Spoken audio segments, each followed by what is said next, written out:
Hello, everybody, and welcome to the Max Frequency Podcast. I am your host, Max Robertson. Joining me, returning this time, none other than Logan Moore. Hi, Logan. How are you? Hi. I'm okay. Not too bad. Hanging in there. You've been traveling. You're a little tired. Picked up your dog. All sorts of stuff. He's very tired, too. He's sleeping right here next to me, so I don't think we'll have a dog jumping on my arm during this recording like we have some others. So. Yes, the surprise Slade appearances. It's very nice.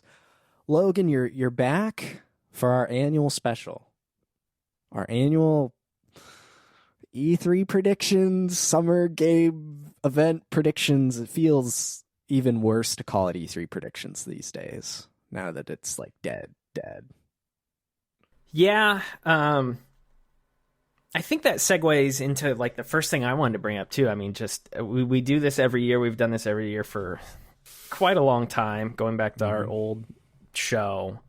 This is the least excited I've ever been to do this. Like, I don't know if it's been the same way for you, but like this has been like, you're like, don't forget to throw together your predictions. And I'm like, dude, I just do not care because like without a centerpiece for all of these kind of events and announcements to go around, I really like that doesn't mean I'm not excited for, upcoming games and to see what people are going to do, but without some sort of focal point for the announcements to come in at, like it's very I don't like the endless summer of gaming.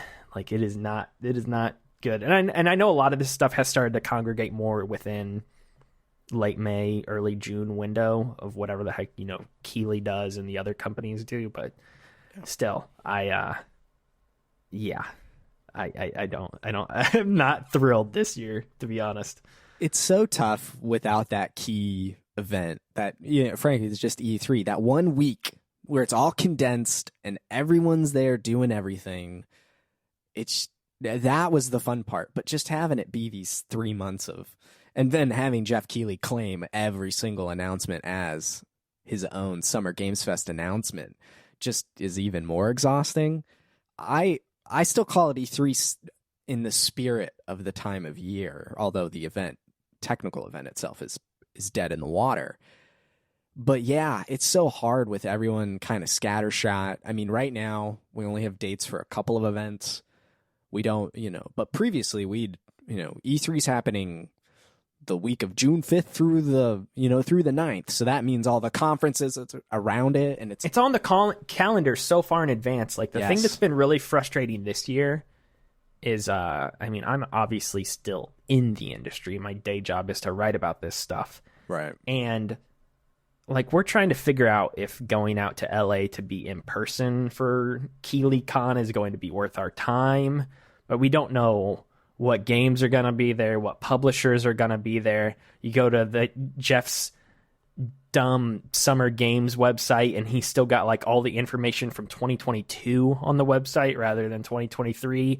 And so it's like just a total, like we're a month out and I don't know what the heck that event is or like if we should go or not. And like, meanwhile, he's like tap dancing in a corner on social media about how he killed E3 and he's like, hey, our thing is going to be so much better. And it's like, dude, we're like 5 weeks out and I have no idea what this is. So like, he's kind of like just talking about the Keighley stuff specifically. It's pretty crap is my opinion as somebody who's in the industry and is trying to figure out what this is. Like, at least we knew E3 down the stretch. I went to some of the final E3s and they weren't amazing either, but at least like I had expectations and I knew what it was. And it was on the calendar so far in advance. I could book things. With this, it's like, I don't know how long I would need to stay in town. I don't know what's going to be there. I don't know if I can tell, like, my job is like trying to decide if we should fork over the money to, pay for flights and hotel to go to the stuff. And they're like, well, what's going to be there? It's like, I don't know. Right. And who knows? Like, you don't, even if you go to Keighley-Con, I love that, by the way, Keighley-Con. That's what I've been calling it. If you go to that, what publishers are going to be there that you could go demo a game? At E3, at least you knew Activision's going to be there, EA is going to be there, Ubisoft's going to be there. And they announced that stuff months and months in advance. Again, I went to They just announced Xbox's showcase. like Yeah. a week ago. And well, they like confirmed the time confirmed for time that, for I think. it, yes. The date was locked in, but they haven't Okay. said the time. I actually think Xbox is the most forward out of everyone. They're like, here's the time, here's how long it is, and then right afterward we're going into Starfield. It's like, a plan, vision. Thank you. Yeah. Yeah, I don't know. I don't like just the logistics around all of this. Like, and again, like, there's to give Jeff credit. Like, it's less of he's not the one running the show with all of this. Like, it's just like the way that like E3 was not running, the ESA was not running the show at E3. All the publishers are kind of autonomous on their own, and they're doing their own things and setting up their own stuff. So in that regard, like me trying to figure out who's going to be there and what's going to be shown isn't fully Jeff's fault. But since he is the one organizing this sort of thing, it is a little weird when he's like, again, touting this as like the next big thing, and then I'm trying to like figure out what it even is. And we're 5 weeks out, 5 or 6 weeks out, and Just so nuts. do I need to go to this? Do I not need to go to this? What's the deal? Like, it's very bizarre. And it was some of us at work are getting a little frustrated by it. But anyway, come on, Jeff, tighten things up. You know, yeah. There's something about. I know you don't necessarily follow Apple as closely as I do, but every summer they have a WWDC, their Worldwide Developer Conference. And it used to be everyone comes to a big convention center, there's a keynote, and then there's a week of developer stuff. And COVID and basically post-COVID, it shifted to there's the presentation is pre-recorded, but they invite a group of developers who win, a lottery or tickets or are invited to come out and be at the event. And then there's some press as well. And then all week long, there's hands-on developer training and courses and talks. But then there's also online courses, and that makes more sense for an educational developer-centric thing. Mm-hmm. But it's still a localized event. It's focused. You know when the week is. They announce it a couple of months in advance, and it's pretty clear where you fall and what you need to plan for. But E3 COVID, it turned it, and I mean, E3 was declining before COVID, but it kind of really took the wind out of its sails. That final E3 when PlayStation wasn't there was real weird, mm-hmm. because they tried to spread everything out a little bit more. So you could move around on the show floor a little bit more easily, but it was like, oh, there's so much dead space here now. What is going on? This is right. So odd. And post-COVID, there's just been no centralized location website plan for anything. It's all scattershot. And I just do not care for that approach, Focus it into at least 1 month instead of 3, maybe 2 weeks, but focus. I do appreciate the companies that do keep it in the front half of June, though, like Xbox and Ubisoft. They still keep it in that general same window, so I do appreciate that for at least consistency's sake. I have a request for you as we get into doing this, and it's the reverse of what I know we normally do.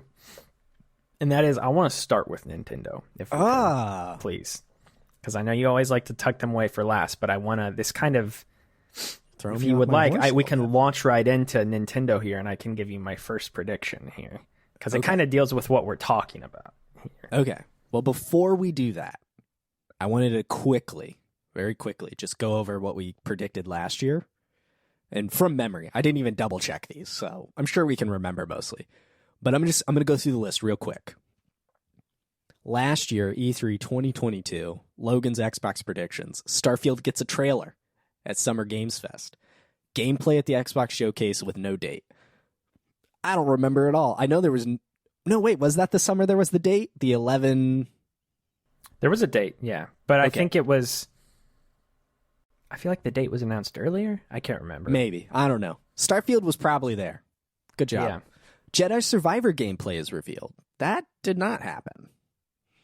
No, it was announced, but gameplay wasn't shown off, I think, till like Game Awards. Like, yeah, I think that's right. Long time later. Fable trailer with gameplay premieres. Nope. Nothing. What's Fable? Who knows what Fable is? Exactly. Wolfenstein 3 officially announced and revealed. I almost ran that one back this year, and I was like, no, can't. I'm not going to. I mean, you could. And then you said 3 new first-party games are announced. I think that is true. I think that is true as well. Because there would have been like Redfall and Redfall was announced the year before that. Outer Worlds 2 and Pentiment. Yeah, well, no, I think Pentiment you're was a thinking of surprise. 2020. I think you're thinking of 2021. Was Redfall really 2021? That was when That it was a announced, 2-year? I believe. thought that was a 1-year lead. No, that was announced. Redfall was supposed to launch last year, Oh gosh, which makes it even worse. Okay, Yeah, it's Whoops. launched this week. Look, even worse. Yeah, Starfield and Redfall were both supposed to launch last year, I believe. Okay, And then they both got See? delayed. This is what I get for not double checking. But I'm going to give you the first 3 parties because for 3 first-party games because Xbox was announcing everything early.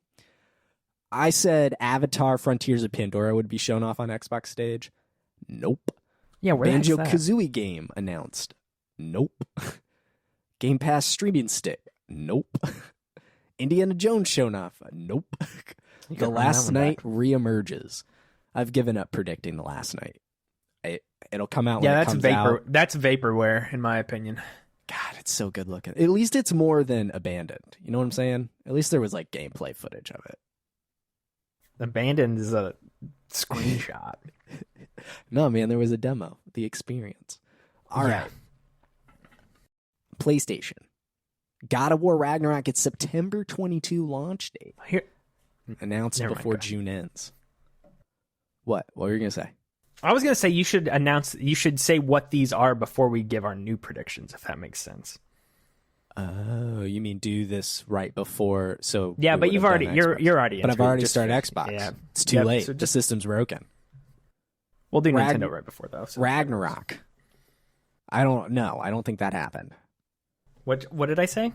You said it would get a September release date That didn't before the happen. end of June, which I don't think it was announced in July because that's when our predictions episode went up. And it was November. Yeah, So that's I think it mix. was July because I remember pre-ordering the special edition in July. the Jotnar. Yes. Last of Us remake. Now Last of Us Part 1 confirmed, which it was. And factions will be packaged with it. Nope, but there was concept art. And the game won't be announced until September. That was not true. It was leaked by PlayStation right It was before out in Keighley-Con. September. Oh, that's right. It was out in September. New Sly Cooper game. It's a reboot. No, actually, Sucker Punch would go so far as last year to say Sly Cooper's not happening. There's nothing. It's ours. Don't take it from I don't believe them. I don't believe them. They're lying. Infamous games, speaking of Sucker Punch, featuring Cole. No Sucker Punch at all. And then you said Avatar would be shown off on PlayStation stage, which also did not happen. All right. I said Half-Life Alyx coming to PSVR 2. Nope. Major title gets a day and date launch on PC. That did not happen. We got close with Last of Us Part 1 where they said it's coming to PC. It was announced at the same time, but it was delayed much Has later. it really released on PC properly yet, though? I don't know. Has any game really released properly on PC? No. It's a mess. PC's a mess. I'm so glad I'm not in that ecosystem. Insomniac announces PSVR 2 game. I still believe this, but it did not I happen. think it's a good prediction, yeah. Death Stranding 2 gets Kojima trailer. Not until the Game Awards, so no. And then I said local PS3 emulation on PS5. Did not happen. Never. Dude, the people are talking. It's just really tough. And then last but not least, and then we can use this to segue into Nintendo, Yeah. the Nintendo predictions. We are actually, as of this recording, we're a week away from Tears of the Kingdom.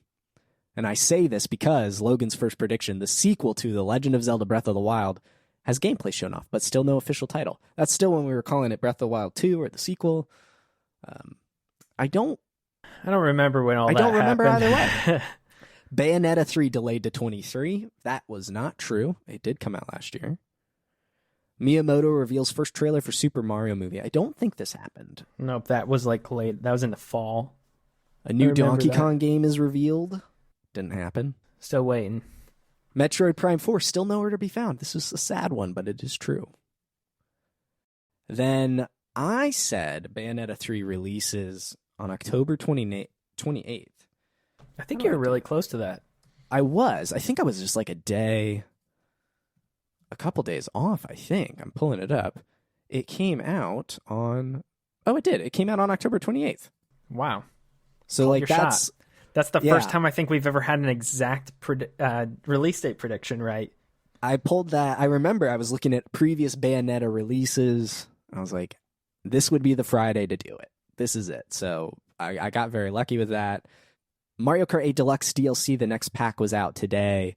I don't remember. I know more DLC was announced and has come out since. Didn't happen. I said Game Boy games and systems are announced for NSO. That wouldn't happen until this year, actually. So it did come true. Silksong actually shows up. Never. And then I said Metro Prime 4 does. It did happen. Silksong did show up, but just at Xbox. At Xbox, yes, because they said it was coming to Game Pass. That's right. And then they said all games shown today will release in the first half of next year. And we're in May 2023. And everybody's like, where's Silksong? We're getting... Poor Team Cherry. Poor Team Cherry. I mean, they've done it to themselves, I suppose. Yeah. But poor Team Cherry. So, that was it. Some good ones. A lot of whiffs, I think. But we'll launch here into 2023, the year of our Lord, with Nintendo breaking tradition. Logan, I'm going to throw it over to you, sir. For those that may be new to this, we have 5 predictions each for the big 3.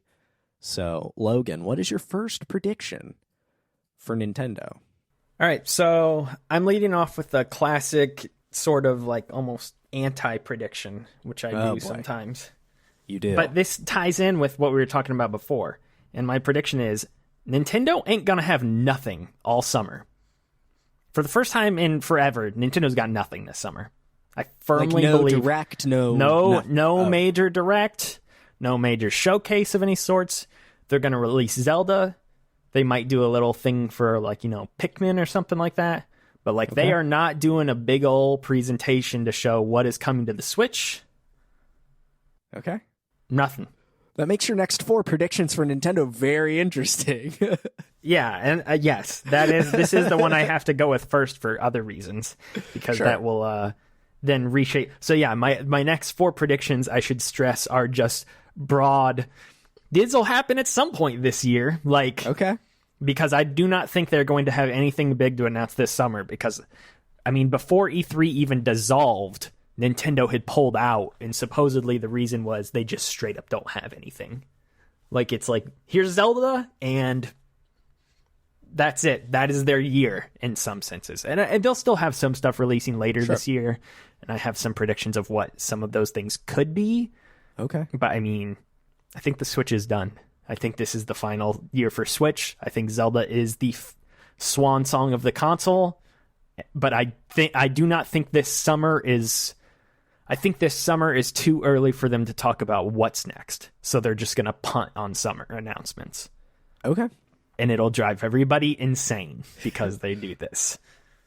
I could see it. I do agree with you for the most part, and that'll lead me into my first prediction here. But it sounds like you saying, it's Zelda and then Pikmin kind of reminds me of the PS4 end of life. The Last of Us Part 2, Ghost of Tsushima. Wildly different games from Zelda and Pikmin, but kind of had their 2, notable-ish IP, one actually quite large and one new, and then, anyway.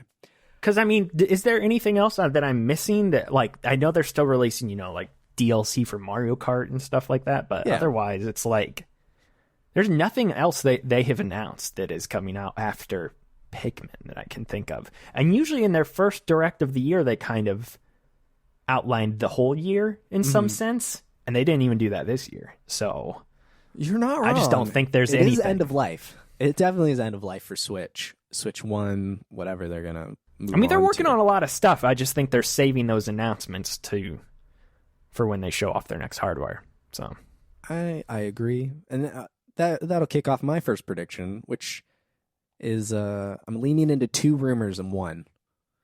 Detective Pikachu and Kid Icarus Uprising announced they're coming to Switch. And I wrote, it's time for the 3DS ports to carry Switch to its grave. The 3DS ports are going to be the pallbearers of the Switch as they get ready to lower it into the ground, because these games are done. It's just a matter of the port work, which is I forgot about Kid difficult Icarus and takes time, but I would imagine the investment is much lower to porting a done game instead of like coming up with a brand new game. You know what I'm saying? So Yeah. I feel like the Detective Pikachu game has been talked about for a very long time.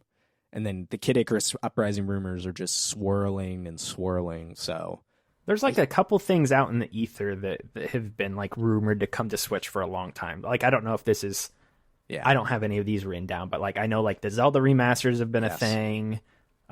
Supposedly they might port the other two Metroid Prime games at some point. I think there's like a Mario baseball game. Backups.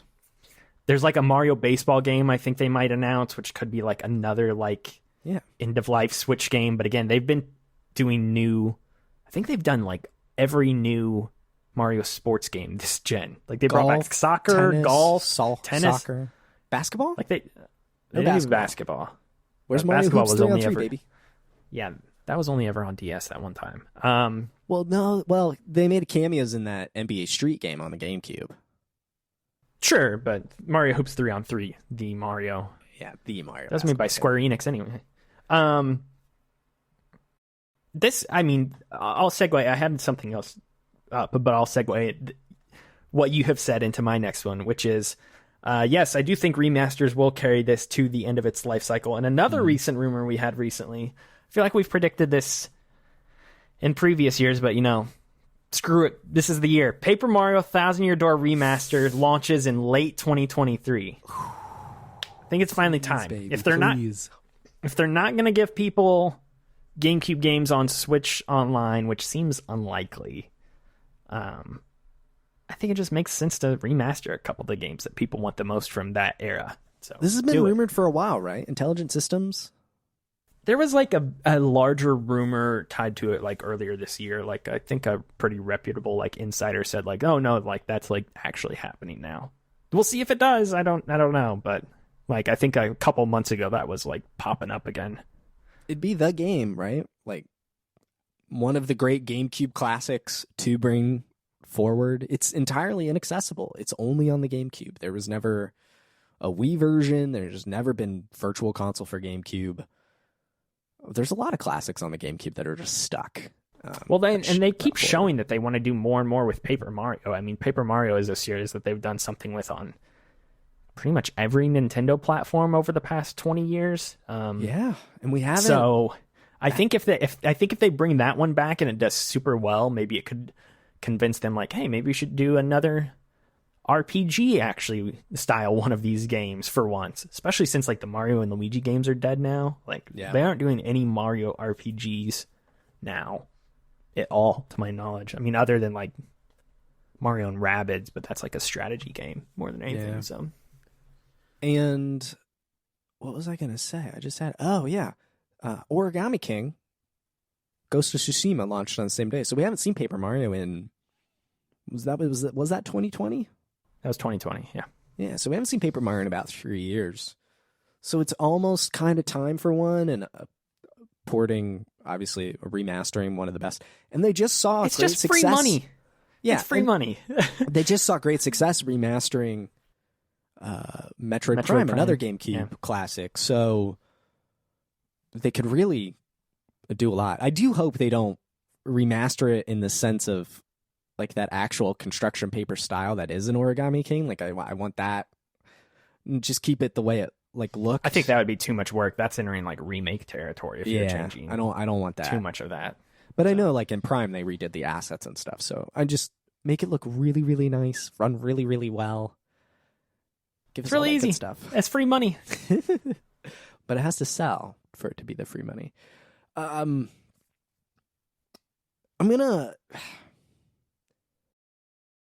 go with this one. I think we see Pokemon on NSO. I think we start, now that the Game Boy is on there, the 3DS eShop is closed, the Wii U eShop is closed. There's no way now to get those classic Pokemon up into modern eras. I think we could see Pokemon enter the upper tier of NSO, and maybe Fire Red, Leaf Green, which people haven't seen those games in forever. And that would definitely drive subscriptions. So I think it's possible. There's been big celebration. They just put actually the Fire Red and Leaf Green soundtracks out. So there's a lot of synergy I see on the horizon to bring back, or not to bring back, just to bring those Game Boy Advance games and Game Boy Color and stuff to the subscription service. Yeah, I think that makes sense. I mean, yeah, I think it's just time for that to happen, to be honest. So yeah, without means for anyone to buy it, I think putting it on there, having it tie into home, which would drive those subscriptions, it'd be great. And it could tie into DLC and Scarlet Violet. Like, there's just a lot of potential there. It's a good way to keep people invested in Pokemon 2 in a year where it seems like there's clearly not going to be a new game. It's just going to be DLC for Scarlet and Violet. So yeah, that'd keep people excited for sure. Yeah. All right. I'll do this one. I think they are going to do literally the exact same thing they did with the Switch. I think the Super Switch, which is whatever. I don't think that'll be the actual name, but it should be the actual name. I like that name a lot, though. I do too. I think Super Switch will be announced in the fall. Okay. They will then have a showcase for it in early 2024, and it will launch in the first half of next year. I think they're going to go right back to the same release strategy that they had with the original Switch because it worked. They have shown a propensity not only with Switch to release their consoles in spring windows. In the past, I mean, they've done it with I think DS. They did it with Wii U. They did it with Switch. Like, that seems to be the window in which they like to release consoles lately. So I can see them releasing the Switch follow-up in the first half of next year. I don't have all these predictions written down, but I mean, I really just do think it will be Switch 2, essentially. I think it will be forward compatible with Switch. I just think they don't want to give up on what they've got yet with this. Like, all the screens will probably be OLED now. It'll be a bigger internal boost. I just think it's going to be like whatever people have been thinking the Switch Pro is going to be. I just think it's going to be that now. Mm-hmm. And there will be some probably new funky little riffs on it, little ideas that Nintendo implements because they're Nintendo and they always got to throw in weird things like, look, the Joy-Con, you can feel the marble moving around thanks to the haptics. And it's like, okay, which is cool. But they always highlight weird little... I always think of the IR camera that's in the bottom of the right Joy-Con. It's like, this will let you do cool stuff. You can play rock, paper, scissors. Yeah, and it's like, okay. There will probably be new little things like that they'll add to the follow-up Switch 2 that weren't seen in the original, but none of it will be a big deal. Sure. I imagine. I really just think it is going to be Switch 2. I do not You really think it's going to be called that? I don't think it'll be called Switch 2. Oh, okay. I think it will be called... That's why I think it should be Super Switch or something. I think Super Switch would be a great callback. I think the problem... They really do... I was thinking about this as I wrote this down, though. They have to make sure that whatever they call it, though, and this is a tall task for Nintendo, coming from the company with the new 3DS XL. Or the Wii U. Yeah, I was going to say the Wii U is the big one, where, I still remember when that was revealed, I was like, is this an expansion of the Wii, or is this a new system? And, they did not properly explain that with that system's announcement. Anyway, so if they're going to continue to latch onto the Switch namesake, which I think they will do, I do not think they're going to call it something else. I think it will be Switch something. Okay.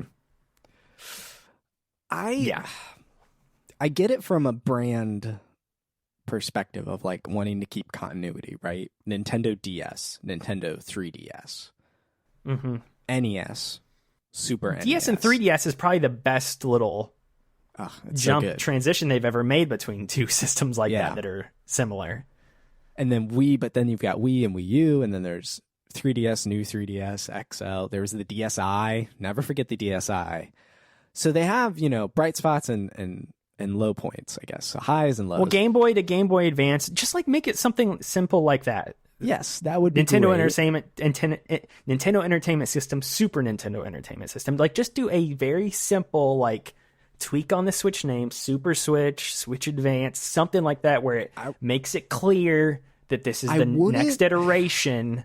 while not being the same thing, because then you'll get people who are like, oh, I bought you the Switch and I bought you this Super Switch game, and it's like, this game doesn't work on it or whatever, you know? Right. It's like, I wouldn't be opposed to a new name, a la N64 to GameCube or GameCube to Wii, as long, because at least in the Wii GameCube sense, it was backward compatible. And there's just a clear cutoff, like to avoid the problem you're talking about, where this game these games for the Nintendo Power Super Mega whatever will only work on that thing, but your Switch games do work on it too. That would make that cleaner, because you know there's like new 3DS games that only work on the new 3DS and not old 3DS. So I don't know. There's power in keeping it, and there's power in leaving it. I just think the Switch brand name is too strong. It's kind of the same way like with PlayStation. The Wii name was so strong too. Like, yeah, but they also screwed that up with how they revealed Wii U, to be honest. Yes. Like the Wii U could have been properly contextualized a bit more when they announced it and revealed it, and they screwed up in a lot of different ways with it. Didn't help that it like, used the same controllers either. Yeah. I mean, it's kind of goofy that we're on like a PlayStation 5, but I also think Sony is smart to keep doing that just because it's easy to convey to people what it is. But so, like, Sony's the only one that does that. Yeah, they are. So I'm hopeful. We'll see. I'm more concerned about the backward compatibility. There were rumors a couple of months ago about I don't think Tegra chip. I don't essentially, if it's a new architecture, they would be emulating the Switch, essentially, not natively running it. Which I don't know, man. I think that's like suicide if they don't make it back compat. Especially if it's going to be similar type hardware, you know, where it's on the a home console or on the go. I think it does have to be that. Yeah. If it's the same type of hardware, which it almost certainly will be, and it's not back compat, that's going to be a big, big, big problem for people. Even if it makes sense on like the hardware side or the logistics side or something like that, like that's just something Nintendo has to figure out, like full stop. Like, So I'm sure they will. I'm hopeful it works. We'll see. And hopefully within the next year here. I know you've predicted the fall year, but it's after Zelda here, it's time.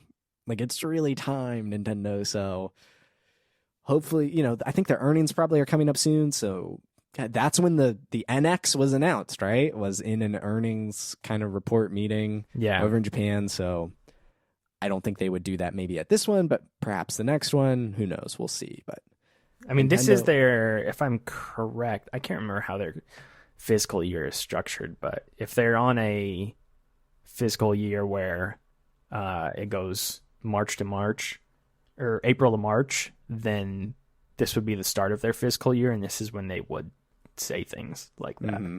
Like within the next fiscal year, we will have the successor to the Switch. Yeah. Which would be pretty exciting. All right. My third prediction. I'm leaning actually, I think, into one of yours from last year. It's time for the Donkey Kong to be released. It's time to bring back everyone's favorite ape.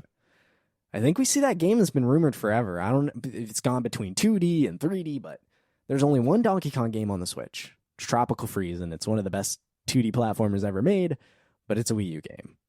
And it came out early in the Switch's life. Donkey Kong back in the public eye, right? With the Super Mario Brothers movie. It's time. Supposedly they're building a Donkey Kong Country add-on to the Universal Park. Like, that's going to be the next expansion. Is going to be Donkey Kong. Yes, that is. They did straight up announce that, I think, for Japan. Mm-hmm. And they just announced 4 Lego expansions, all Donkey Kong themed. Like, I think that if there was going to be a fall game, I think out of the IP that really aren't super represented on the Switch, Star Fox, F-Zero, Donkey Kong. Like, Donkey Kong just makes the most sense there. We just had a Kirby game. I don't see that coming in. Mario Kart's getting DLC. Metroid had remastered this year in Dread, and we know 4's in the works. I think a lot of people also believe that that game is pivoted to development for the Super Switch or whatever that may be. But I think Donkey Kong, if there is a fall game, if there is something for the holiday that's kind of bigger in Nintendo's catalog, I think Donkey Kong is that IP. Because Mario is going to be on the Super Switch too, so it's just bring back the monkey. But that feels like such a waste on the Switch. Like that's the problem we get into here. If it's been in development for a while, though, like I don't know. Just bring it to the new console. That's the problem. It's like I'd rather just have them mass dump ports or whatever. Like we've been sitting on these Zelda ports for a rainy day. Go go go! Like here's my get thing. That stuff out. Like here's my thing with the Zelda ports, though. Is it too much Zelda in one year? Big Tears of the Kingdom. This ties into. It's not one of my. I don't know. I haven't decided actually yet, but like. I assume Tears of the Kingdom is going to get DLC, but it feels way too early to be announcing DLC for that game if it's out in May, and I'm operating under the assumption of a summer event. But, you know, I just feel like that's a lot of Zelda announcements in one year. People just want those older games. I know. It would be easily great. Accessible, yeah, I think, more than anything. Now those shops are shut down, too. You can't buy those. Yeah. So Twilight Princess on Wii U is like $150. It's brutal out there, man. It's brutal. That's why I bought those were the first games I bought when I got my Wii U back. That was a good call. That was definitely a good call. By the way, Nintendo's fiscal year does go from April to March. So here in May, I think they will have their earnings, which will give like guidance for like the next fiscal year, I think, and how their previous one did and all that stuff. So they'll be like answering a lot more questions than normal. So yeah, maybe they tease it there. So yeah. Oh yeah. And they just put a Fire Emblem game out too. Like the list of IP left for something this fall is so small. And we've kind of reached like the reset point where it's like, okay, cool. Like again, like a new Zelda's coming out. Cool. So like we're entering that sort of restart of the cycle where it's like a new Zelda. Now we get a new Mario. Now we get a new, would be like Smash, I guess, but like that's not gonna happen, at least not in the normal way. But it'll be like a new Mario Kart, a new whatever. Well, this will lead into what I was gonna say. Here's my next one. When they do show off the Super Switch, whenever that is, like let's say this fall or early next year, I'll be positive now this time. Ooh. Metroid Prime 4 will be shown off finally, and it will release next year, 2024. It'll be one of the launch window games for the Switch 2, Switch follow-up, Super Switch, whatever we're calling it. So I do think it's time. They've been hiring for so long, man. If you go to Nintendo's job postings and look at stuff in Texas, forget that. Like, I was gonna say, you know that the like delay or announcement of them redoing that game was like 4.5 years ago. Mm-hmm. So it's been a long time. Yes, It'll have been 5 years next January that they announced that they were restarting development. So that's a full development cycle. So I think releasing next year is feasible. And I hope for our sake, tease for whoever's listening to this and also listens to our other podcast, I hope for our sake that comes to fruition with what we're doing next year. So, yeah, I want it just because I still have my pre-order. I still have so the reason I even have it pre-ordered, right, is because I decided to lock it in when Amazon still did the discount. If you had Amazon Prime, there was like a certain percentage off games. Yeah, I remember that. So I just locked in Metroid Prime 4 with that discount. So it's been sitting there since 2017. That's sad. I've had to change the address on it now 3 times. Oh, you're being a little too proactive there for a game that doesn't exist. I don't think they're going to ship it to the wrong place. Well, no, just so Amazon. I get what you're saying though, and you've moved purely 3 times for since the discount. You know, honestly, they probably will announce a special edition, so like that pre-order is pointless anyway. I find it very funny. Now I'm just cleaning onto it for the joke. You know, it's just like for sure the memes. But no, it feels like last year, I know my prediction was like, oh, no Metroid Prime. Like, I just didn't think last year was the time. I do think we're... Like, that remaster didn't drop for just any reason earlier this year, I don't think. Especially because they had been sitting on that remaster supposedly as well for a year or two. So I think them releasing that earlier this year was strategic, and they're trying to could get see it. people back and invested in that series. So it's time. And I think when it does appear, I mean, I didn't write this down really, but I think it will be far more than a JPEG logo. I think they will show a trailer and gameplay, and they'll be like, "No, this exists. We swear it's out this year." Because I do not think they're gonna want to. I don't think they're gonna want to tease everybody the way they did before, because they know everybody's pretty tired of hearing about this game 6 years after its initial announcement. Not that they talk about it often, but they drop the ball hard. So whenever they come to show up with this game again, they need to be ready this time around. So. Yeah, I agree with that. Back to the ports. It's time for Nintendo to right their wrongs. It's time for arguably the greatest omission to be addressed. No, gosh, no, that'll never happen. Much more simple. It's time for Super Mario Galaxy 2. Oh, it's the only 3D Mario game not on the Switch. That's not happening. Do it. Do it, They Nintendo. should. The Wii is gone now. I keep saying it. It's gone. It's inaccessible. Bring it up.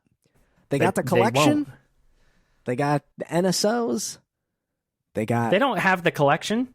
They don't even sell the collection anymore. They did. They did. That's you have not to use accessible. past tense when talking about it. Maybe they'll bring that back. I don't know. I think I didn't write this down, but kind of just to lean into this a little bit. I feel like there's got to be something Mario. It's not going to be the new 3D Mario game. That's the next console. So something Mario. There was the big movie. Could be a 2D movie. game. The movie this year, like, come on, that was huge, successful. I think it's passed, or he's getting ready to pass $1 billion at the box office. Mm-hmm. Wildly successful. I'm not saying a tie-in game to the movie, but something Mario has gotta come out this year, I think, in the game space. And Galaxy 2 is like the obvious omission. Everything else is playable on the Switch in some fashion. From Super Mario U Deluxe to 3D World. I guess 3D Land is technically not there, and that could be one of those 3DS ports to carry it to its grave. But I don't think that would work great on a home console. I don't either. I think that game was designed for the 3D display specifically. Yeah. So, and we know they have the Wii emulator, or crossover type engine, because the Galaxy's on the Switch. Yeah. So I feel like this is the obvious Mario related thing this year. I mean, the time for them to do that would have been when they released the last collection. Sure. And they did it for one reason or another, and they didn't even acknowledge Galaxy 2. Right, which is so weird. I just think they're content with just being like, they don't really care. But 2's the better game. It is. So I think that could be the Mario thing to help carry us into Super Switch, Super Mario, Mega Odyssey, Universe 2, whatever that game's going to be called. Last one, buddy. What is it? Timely for us. This is timely for us. This is my final one I did, and I was like, I'll come out firing with this one. A new Nintendo exclusive Resident Evil game will be announced to be in the works. Okay. That's all I got. Because I don't think, and the reason I say this, what got me thinking about this is with some of our other prediction, I was thinking could we get Resident Evil 9 or something? And it's too early for that. I feel like Resident Evil 9's 2025. I think that game will get announced next year. I think it's too early to even announce it just because RE4 Remake just came out. Yeah. And Village VR did. It's just too soon. But they're clearly not slowing down with this series at all. And I'm like, well, what's something they could do with it in the coming year? And I'm like, well, what if they just made a smaller side spin-off game, and they went back to working with Nintendo, similar to what they've done with Revelations in the past and Zero, and what if they just reused assets and they're like, if we'll just give Nintendo their own Resident Evil game. And this has actually been rumored in the past, but it all kind of was flimsy and fell apart. So I don't know how legitimate some of those rumors and stuff have been over the past couple of years, but I could see it. I mean, sure. They've had a long-standing relationship with Nintendo, dates back all the way to the Game Boy Color, as we've explored and talked about. So I could see it. I think the last one was Revelations, right? Revelations was on 3DS. I think they had like some of those Wii on-rail shooter games. They've had stuff on the GameCube, obviously, as well. They had a lot on the GameCube, but yeah, I could let's see do that. it. All right, I like it. Maybe a co-op. I mean, the whole shooter. Resident Evil series is on Switch too. So Yeah, yes, Village is a cloud-based game on there as well. So yep. So they got everything on there except for Code Veronica. That's the only one. yeah, poor Code Veronica. Bummer. All right. I'm going to blend some I've got here. Really, kind of everything I have left written down is here's a port of this, here's a port of that, because we are at this end of life. So I'm going to blend a couple. I'm going to lean into Zelda, the year of Zelda here. And it doesn't have to be this summer. I guess I'll be like you at some point the rest of this year. I think that DLC for Tears of the Kingdom will be announced at some point. I think that's a logical step for them. It's a way for them to extract more money out of the game. It's free money on top of the $70 price tag. You know, they did it previously. There's a world for this expansion. And they've done a lot of expansions. Mario Kart, Fire Emblem, Xenoblade, so on and so forth. So I think that's going to be announced. But to tie in with that, those HD ports do come to light. I don't know if it's a double pack. I don't know if they're sold individually. I could see it either way, honestly. Given Skyward Sword, but then there's also the Mario collection. Either way, those Zelda, Wind Waker, and Twilight Princess HD Switch ports finally come into light. And I think there's some compatibility between them. I think in the sense of like, tap this amiibo and you get a special themed item. Or if you've played this game, you get this item in your game. You know, like in a Pokemon game, if you have a certain save from a previous game, you'll get a special Pokemon in a new game. I think there's some crossover. I remember in Breath of the Wild, if you tapped like the Majora's Mask amiibo, you would get a Majora's Mask themed item, or so on and so forth. So I think there's going to be some of that in there. And you know, a lot of people think the new Tears of the Kingdom is tied to Skyward Sword in some way, mostly just because most of the game is in the sky. Who knows? We'll see in a week. I don't feel like they've ever really tied the games together, except then with like very broad thematic elements and stuff. I would think the only ties would be, well, Ocarina of Time, I think it does tie into Majora and Wind Waker. Yeah, Wind Waker specifically. Well, that Wind Waker is what I was talking about a little bit more when I said like thematically, because it talks about like, oh, the hero of time and he saved Hyrule and stuff like that. But I wouldn't really consider Wind Waker like a sequel or anything the only like that, other the only other direct sequels would be Phantom Hourglass, Spirit Tracks, and Link Between Worlds, which I bought the other day and it came in the mail for me. So Link Between Worlds? No, I do want that too because I only have that digitally. My Phantom Hourglass came in. I thought you had that at your house back at home. Oh, if I do, I'll just sell it.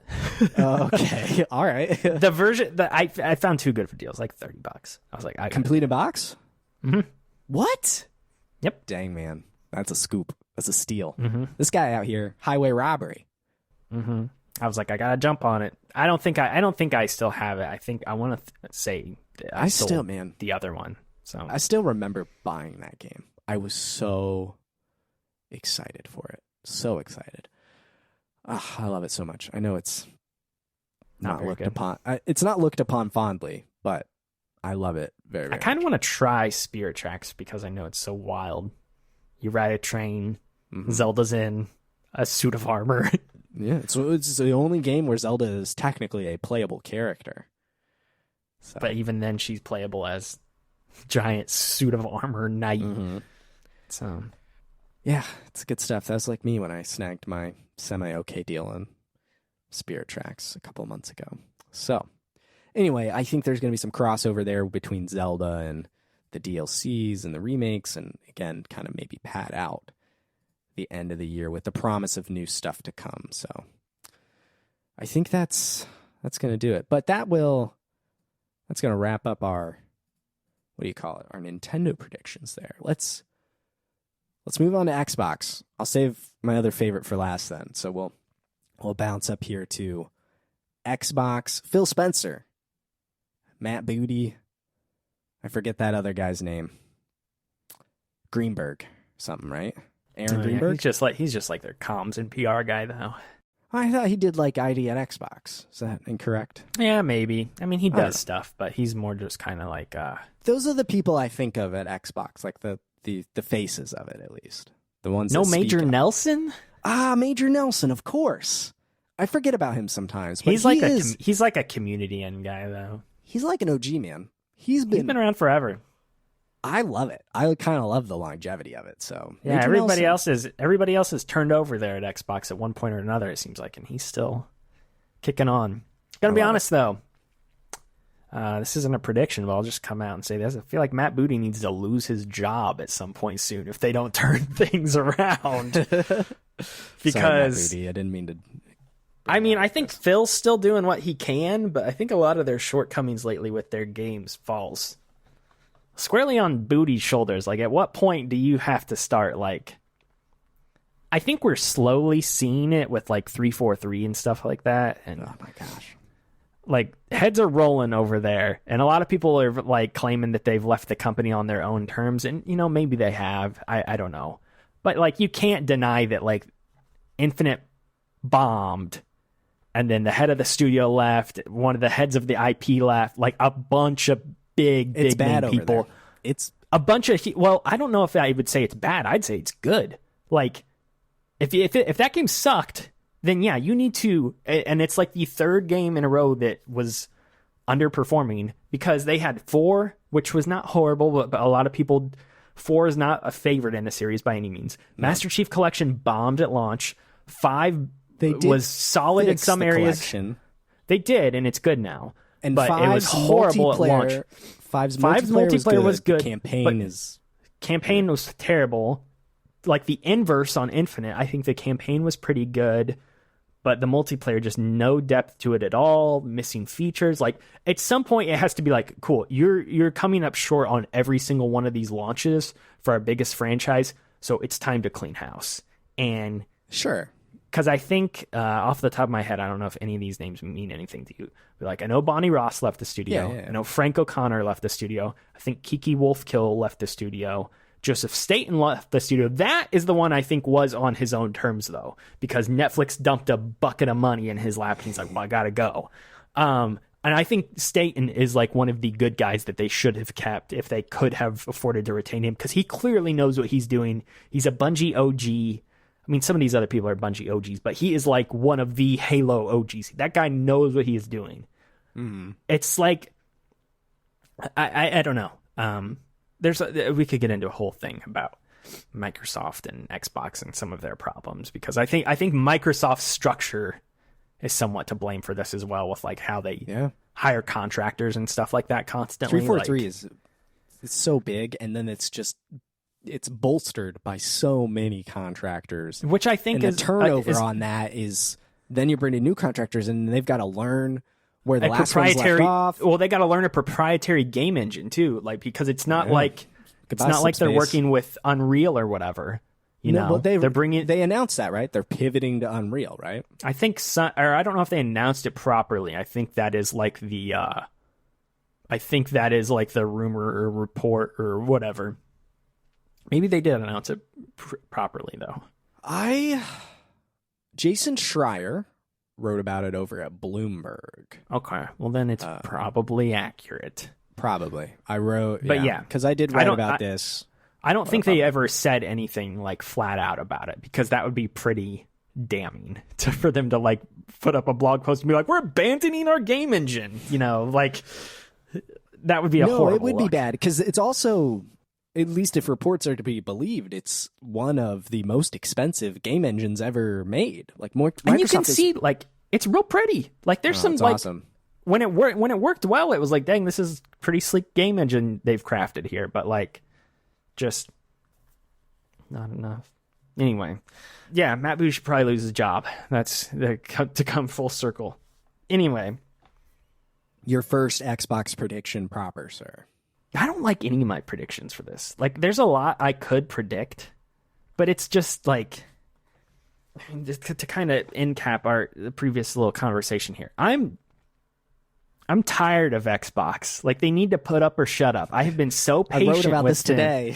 I have been so patient with them, and I have been so, just willing to give them the benefit of the doubt for the longest time. And I'm excited about some of the stuff they have coming in the pipeline, like Fable and stuff. Like I love Fable back in the day, but like until they show that they can release games on a better cadence, and not only that, but release games that are of a high quality, like they're losing me. They are losing me. I've been around in the Xbox ecosystem for like 15 years, but like it's like I just don't see the point anymore until they can become more consistent, and it's really frustrating. So, did you watch the interview with Kinda Funny yesterday? I know you were traveling. I did not. I was on a plane all day. Yeah, he was Phil Spencer said, even if we released 11 out of 10 Starfield, like people aren't.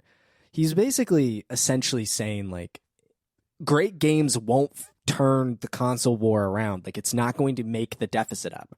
And I understand that part because great games will not make up the deficit between the PS5 and the Switch. Like it'll keep the people you've got. But exactly. And it will draw more people to your service. And so like why would I want to keep subscribed to Game Pass when your biggest first party release of the year, you can say Hi-Fi Rush if you want, I guess, but Hi-Fi Rush came out of nowhere. Their biggest release of the first half of this year has been Redfall. Redfall's a stinker. So it's like, cool. Like that's less of a reason to say stay subscribed to Game Pass, which is the thing that they want, I wrote about this. There'll be a link in the show notes. It's not even a console war thing. It's more just a like, why would I want to engage with your ecosystem if the games aren't great? Like, Yep. Because I'm not even thinking about it from the perspective of like a lot of people keep comparing Sony and Microsoft like, oh, hardware numbers and stuff. It's like, well, it's clear that like Xbox punted on that a long time ago. They bring all their games to PC. Like they don't care about strict Xbox sales. They just want to be the place you play. They want you to be want to be the service you play on. Yeah. Which I think is good. It differentiates themselves from PlayStation because at the start of the PS4 and Xbox One gen, it was like, do you want the green box or do you want the blue box? Because they were virtually the same exact thing.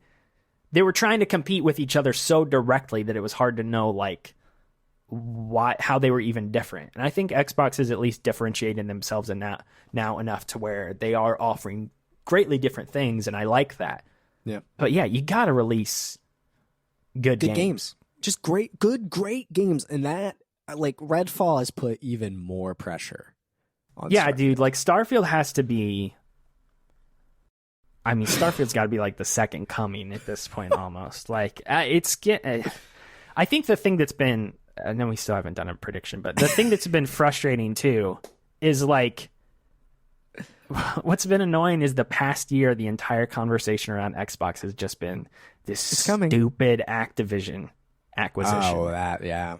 And it's like, dude, I don't like, is Activision all of a sudden going to make Xbox magically produce good games? It's like, I don't care. You have 25 other studios already. What are they doing? I don't, whether or not the Activision deal goes through or not, I don't really care. Can you tell me what's going on with the companies that you own?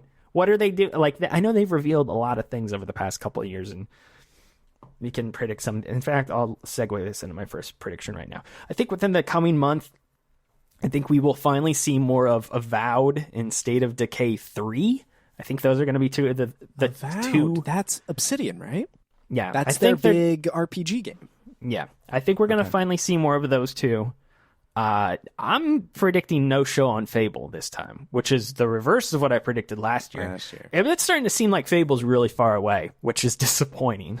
It just makes the whole announce so many years in advance, which was what Sony did all during the PS4. Was like, it's fine, but now I think Fable was, I want to say 2020 was when it was announced. I'll look it up. Seems right to me.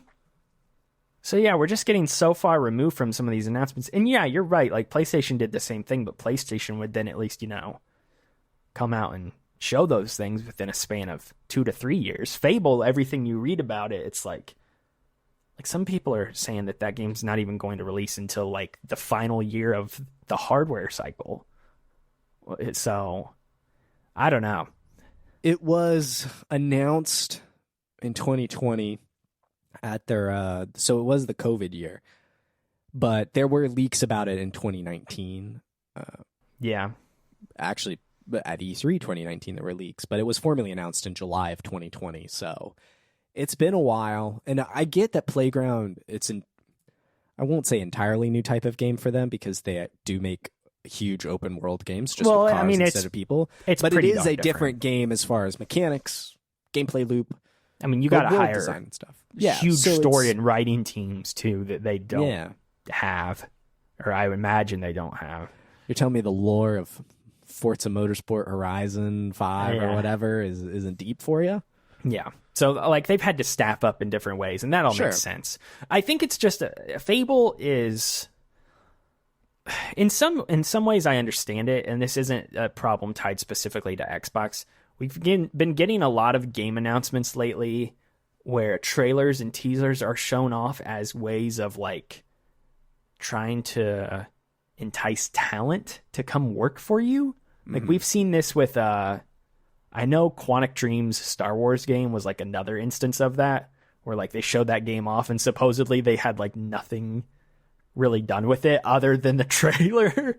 I think of IO Interactive's James Bond game. They're like, we're making James Bond. That's another one. Indiana Jones, same thing. There's been a lot of games that have been like that lately, where they're almost advertising more to devs than they are to audiences who want to play these games. But it still sucks, you know. It's like, so yeah, I think Avowed and State of Decay 3 seem like the ones we could see something for this coming month. Okay. And I know they've got a lot of other games in the pipeline, but those are the two that I will call out, and that's my Fable related prediction for the year. So okay, all right,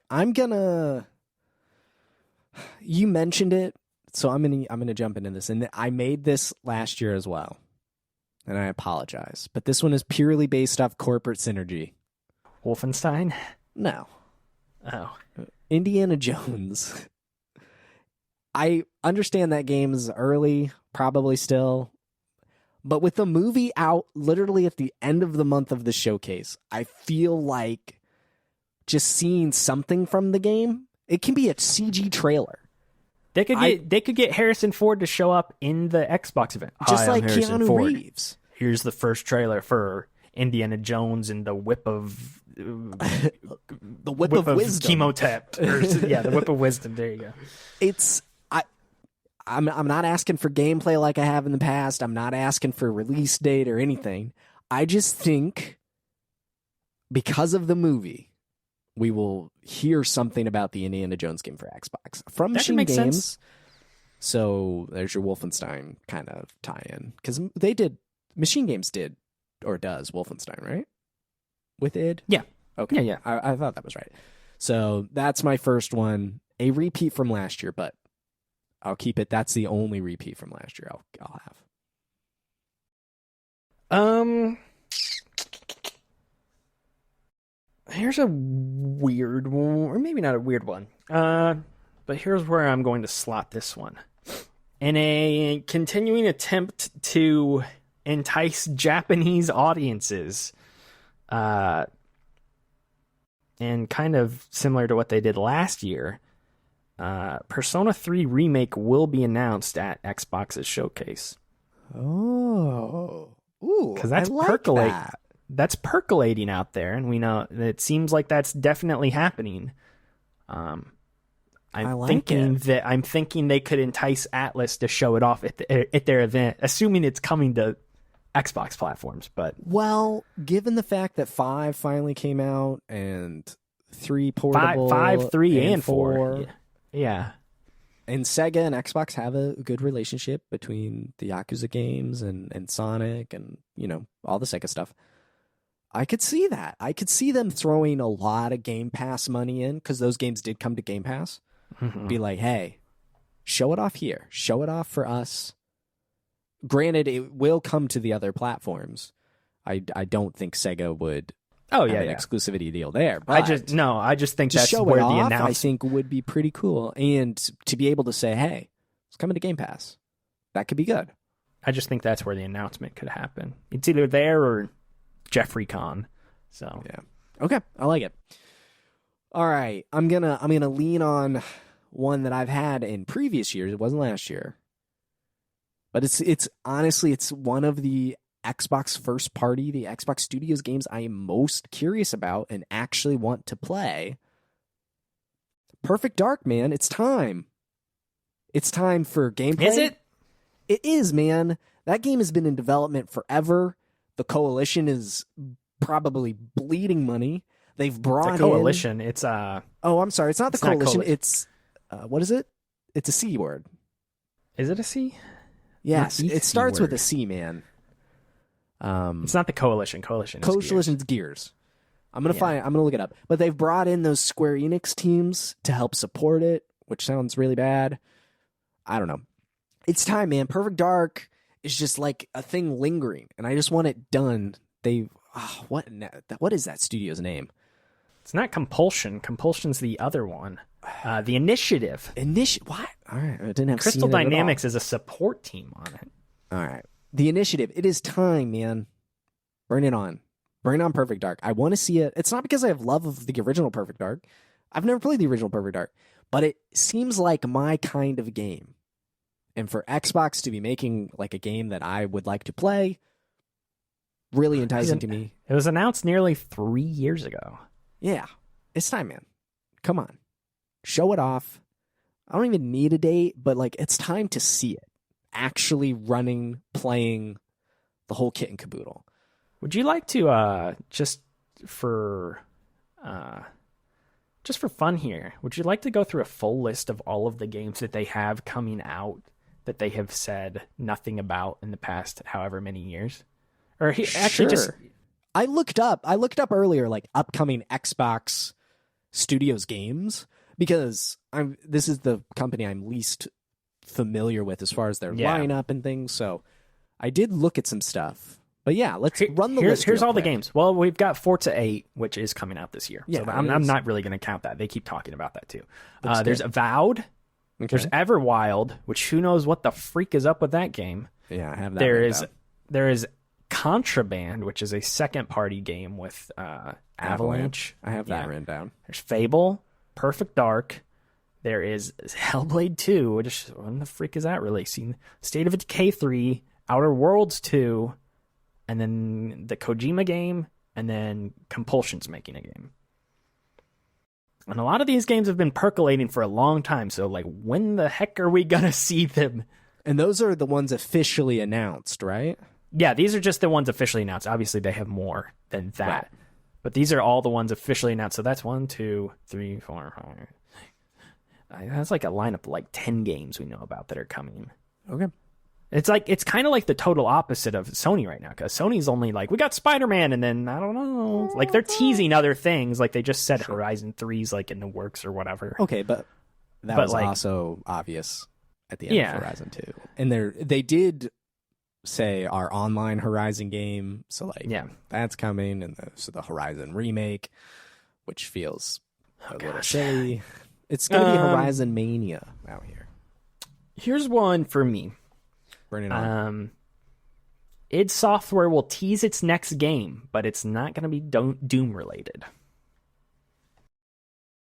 Which is, I think, kind of obvious. I think they basically said they're done with Doom. The rumor is they're going back to Quake, which would be very fascinating to see what they can do with that in modern contexts.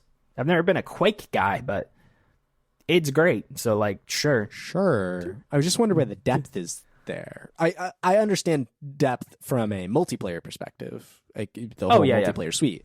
I feel like id's shooters also have a single player like component to them, at least of the past generation or so. And so when you say Quake, I wonder where is that? Well, that would be the problem with that too. Is like they released that. Do you remember Quake Champions? I do. They released. Yes. They released that, and that was like okay, but never took off in any sort of way. So if they come back with Quake and they're just like, it's multiplayer again, and like I wonder Quake's never been Quake's never been a real like single player heavy game. It's always been known for its multiplayer stuff. So yeah, I don't know. I would like to see it just come up with something entirely new. You know, it is a legacy studio that, you know, has worked on Doom, and didn't they work on Wolfenstein, or am I wrong? Their tech, I think their engine backs Wolfenstein. I think it's the id Tech. Yeah. Yeah. So I mean, I would like to see what they can. Yeah, they've done Wolfenstein. Yeah, it's been Commander Keen was their first game, and then Wolfenstein, Doom, and Quake, and then Rage. Those are their big properties. Yeah. Rage, they obviously kicked out to somebody else a few Avalanche. years ago. I think it was Avalanche, yeah. And then they've been Doom, and then they've got Quake still percolating, which they could do something with. But yeah, I don't know. I would like to see them just kind of go nuts. Like, they got the resources now at Microsoft to really just make something completely new. And they're one of the studios within. There are a couple studios within Microsoft that I feel like you could just give like a blank check and be like, go nuts, go crazy. We totally trust what you're going to do. And they're one of them. Like, they have proven over the past decade that they can completely be trusted. Like, Doom and Doom Eternal are like two of the best shooters I think ever made. So I would absolutely just tell them to go crazy. It feels a little early, but for them to tease their next game, but I'm hopeful. I want to see what they're doing. So. Okay. We'll see if it's cooking up anything. Or just, let's just have it make Halo. Just do it. Take it over. Take over Master Chief. Do it. Go crazy. I mean, at the very least, a Halo shooter spinoff from id would be That'd be sick. Fascinating. That'd be sick. I'd like to see more cross-brand promotion, or not promotions, but more like collaborations with the teams. Like, sure. Like, if I was Matt Booty, I'd call up it and be like, would you have interest in working on a Halo game or anything like that, and seeing what they say. Like, sure. Because that's one thing, to get on a larger topic, but like, Microsoft and Xbox has so many IP at their disposal now. Like, they cannot let some of these franchises be sitting for as long as they have. Like, we can't go another however many years without a Halo, even though I know they probably want to be a little bit more careful about whenever they release the next one. But like, for instance, like, Fallout's probably one of their 3 or 4 biggest IP that they own now. And you don't want to sit idle like for a decade and just wait for Bethesda to make Fallout 5 in their own time, Like, if I was running Xbox, I would go to Bethesda and be like, look, we know you're making Starfield. That's great. We know you're going to make Elder Scrolls 6 afterwards. That's also great. We know you want to do Fallout 5, but we can't let you not touch that series for 10 years. So we're going to give that to somebody else, and they're going to make a game, and you're going to have to be okay let Obsidian with that. make New Vegas too, which is always a question that comes up for Obsidian, and of course they're going to be like, yeah, we'd love to work on this great and famous IP again. So yeah, they need to start. Those are the kind of things I think Xbox needs to be doing more of, because they have so much now. Like, why wouldn't they want to start spreading these things around? Yeah. Like, let's say this Activision acquisition goes through, like, I don't know, you could just start mixing and matching, like, hey, Infinity Ward, you want to make a Fallout game? Cool. Like, not that would necessarily make any sense, but like, those are the kind of things I would like to see them doing, like passing these IP around between the studios a bit more. I think that'd be really cool. New interpretations of classics. Yeah. All right. I am going to pick kind of a Game Pass prediction here. And I it feels like this is logical, like this is going to happen eventually. But I think they announced that family plan they've been testing around the world. Yeah. I think that's finally coming to the US. And maybe that's how they disguise a price bump in Game Pass. But I do think the family plan is announced, and everyone will take advantage of that, and just, 5 buddies will share the annual cost and split it up that way. But I feel like there's a Game Pass focused announcement here, and I feel like that's either one of two things. It's either that streaming stick that has been in development for a long time, but they just haven't been able to get the price down. And I think with the part shortage and price of tech these days, I don't think that they can get their streaming stick down to what it needs to be for them to sell it at retail, because you got to sell the stick and the controller, and the controllers are already $60. So it's like, where are you going to cut costs there? So I feel like now in the wake of them bombing with some of their exclusives is not the time to raise the price on Game Pass. I agree. Like, can you imagine if a month from now, like, hey, we know Redfall sucked. We would also like to announce that monthly subscriptions are going up $5. People would be like, "Are you kidding me?" Like, I do think though that the family plan will be a way to disguise it. yeah, Have some good news with the bad. Because, earlier this year, they're like, starting with Starfield, all our games are $70. Not that it really matters because they want you to subscribe to Game Pass anyway. But Game Pass has to become more expensive. That's just a fact. They killed the deal, the dollar deal, right? That people have been using for years. That deal is dead.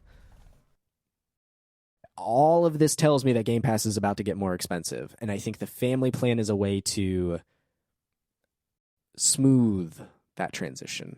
I think it's important for them to not change prices until Starfield, and then afterward, like a couple months after. Sure. Or maybe it's smart to spike prices now before Starfield because you're going to get people on the hook regardless with that. As long as it's good, which I think it will be. If there is a price increase, I think it's announced in advance and gives people the opportunity to lock in at a lower price. They're not going to spring it on people like they did with Gold. Remember when they were like, and Xbox Live Gold's dead? And everyone's like, what? It's not dead. Well, they reneged on it. Oh, yeah, that's right. So I know what you're talking about. But they were like, it's over. And then everyone was in a fury. And then a day later, they're like, we didn't think about this. Sorry. So I do think Game Pass Family Plan, US. All right. Number 4, what do you got for me? This is a really boring one. I don't really have anything else to say beyond the fact that I think we will see the DLC for Elden Ring revealed for the first time at their showcase next month. Not at the Keighley-Con. Not at Keighley-Con. I think remember they're going to get Keighley it for was Xbox. like, I've got the biggest reveal of my life. Yeah, and then he ended the finally time is what he's screaming. Yeah, I think they'll show off this DLC that people are very eager. That would be really cool. I'm gonna play that game soon. Yeah, that would be finally gonna happen. So, all right. Do I go with my heart or do I go with my brain? If your heart involves banjo, I think we need to have a come to Jesus moment. No. Finally, this does not involve banjo. Not at all. All right, then go with your heart. All right. We were looking at the calendar before we started recording. June 11th, Xbox. June 12th, Ubisoft. I think Splinter Cell's remake is on Xbox's stage in some capacity. That would be cool. With a tune-in tomorrow for more at Ubisoft Forward. There's a history with that. There's a history of Splinter Cell on Xbox. So they're so tied together, from the success of the first 3 games at Chaos Theory to the exclusivity of Conviction. Like, when I think of Splinter Cell, I think of Xbox, which is rare for me to, have that kind of strong association with Xbox in particular. I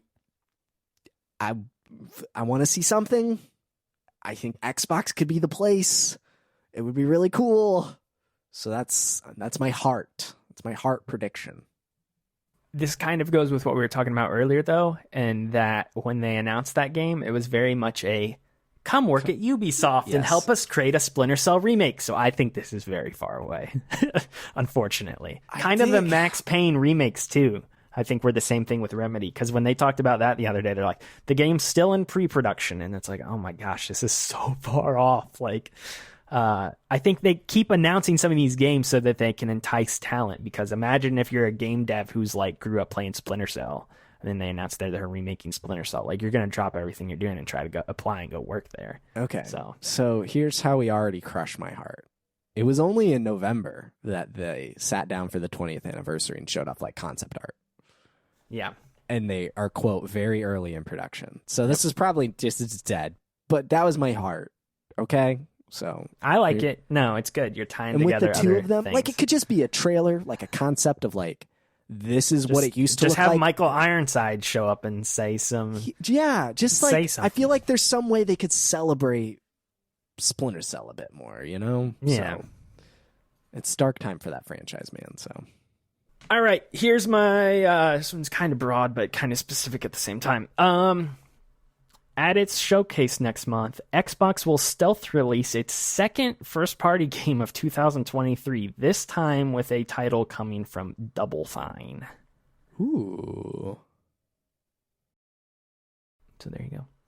I think that makes sense because Double Fine is released some smaller-ish games in the past. It wouldn't surprise me if they were workshopping something off to the side while they were finishing up Psychonauts 2. While they were finishing up their 50-part documentary.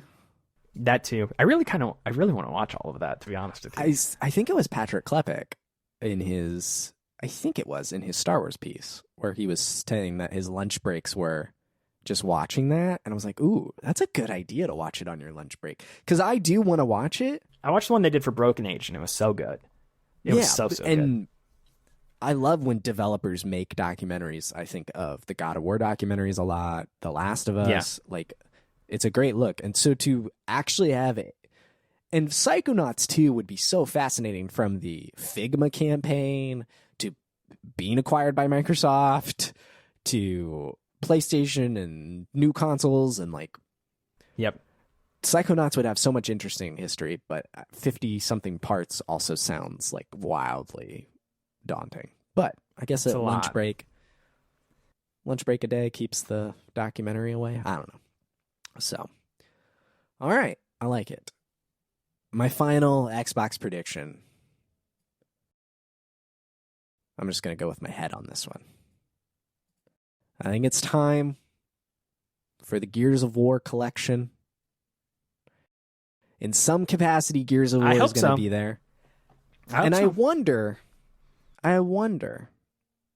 if we see some of the Unreal 5 engine efforts the Coalition has been doing. That's what I was going to say. I wonder if they could remake or remaster those games in Unreal 5, or if that would be like too daunting. So I was looking up Unreal 5. It was announced, I think, in 20, and then released in 21.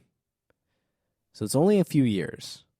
And I know the Coalition announced they were moving to Unreal Engine 5.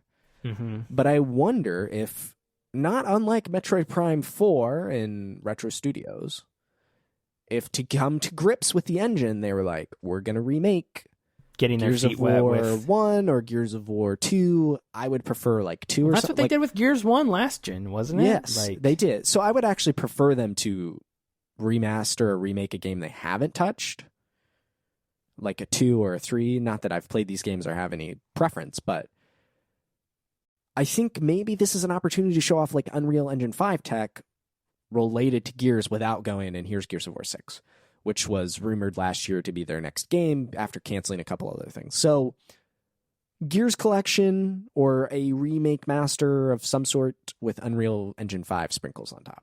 So a little dense, but Gears and Unreal 5 basically. That's what I'm thinking. Like that. All right. Well, it's time to hop on your Sony pony. Saddle up, buddy, because we're off to the PlayStation Rodeo. I wanna remind the listener, we're recording this a week from Tears of the Kingdom. It is May 5th, Cinco de Mayo, Revenge of the 5th. Oh, it is Cinco de Mayo. However you celebrate.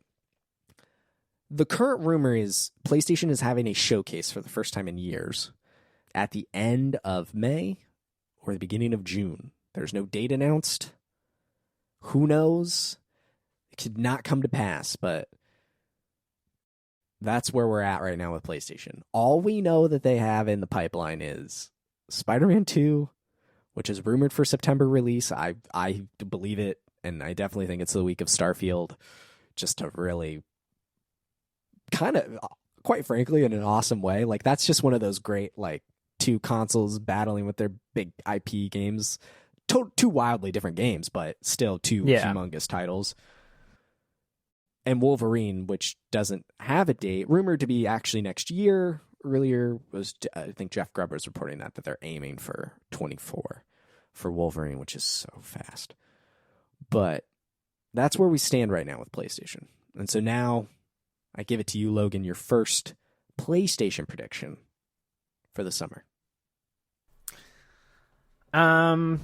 All right, we may as well start here because I'm sure we both got something in this vein, so let's just do it.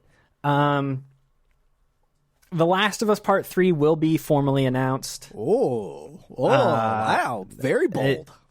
I don't feel like that's bold. I feel like it's just obvious. And I imagine Truckman and the gang are just going to want to be like, yeah, let's just admit it. We're getting too many questions. Let's just tell people. I think they'll come out with a teaser trailer of some sort, similar to what they did with Part 2.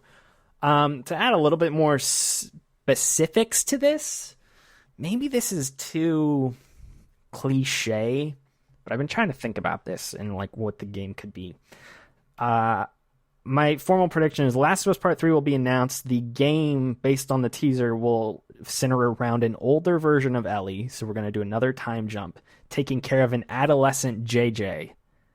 So the baby from the last game is going to be grown up, and she's going to be in the shoes of Joel from the first game, raising a child in this. The Walking Dead Season 4?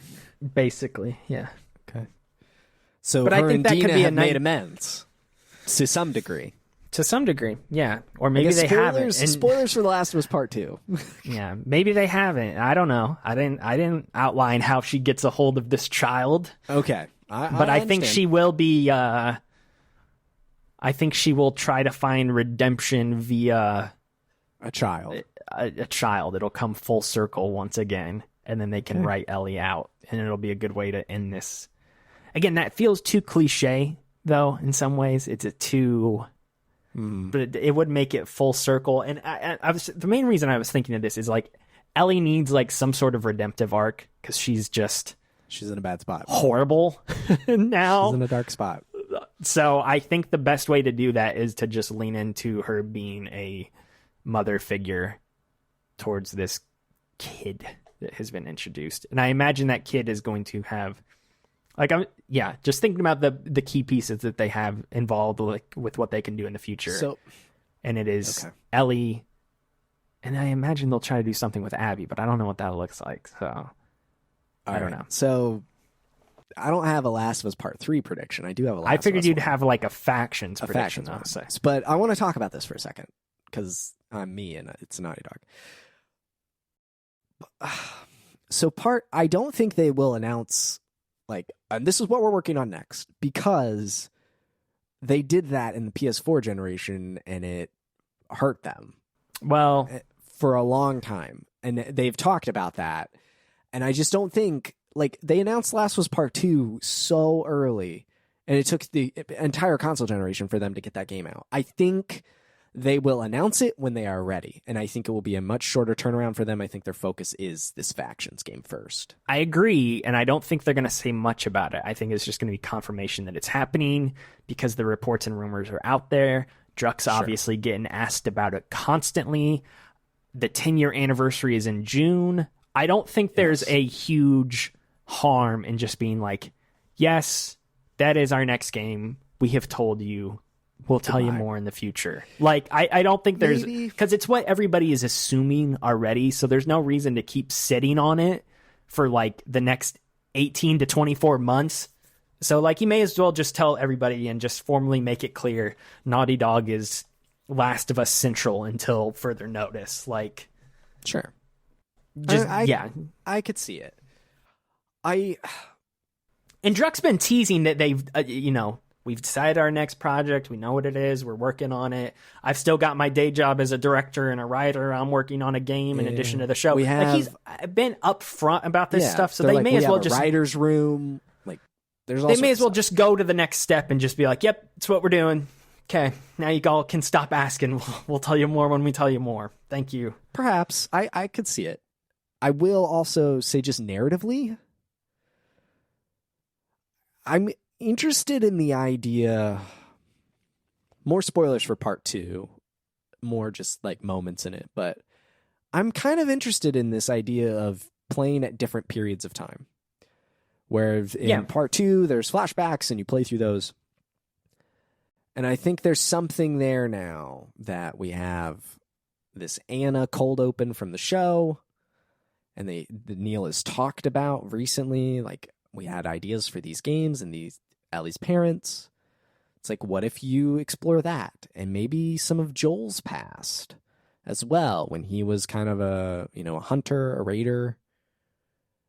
These different moments that lead up and maybe tie into the future here with where Ellie is and where Abby is and Lev and things like that. So I think whatever part 3 ends up being, I think there's multiple protagonists in different periods of time, and they use that thematically to tie together. Well, they'll have to show what happens to Abby because... Yes. There's also this whole...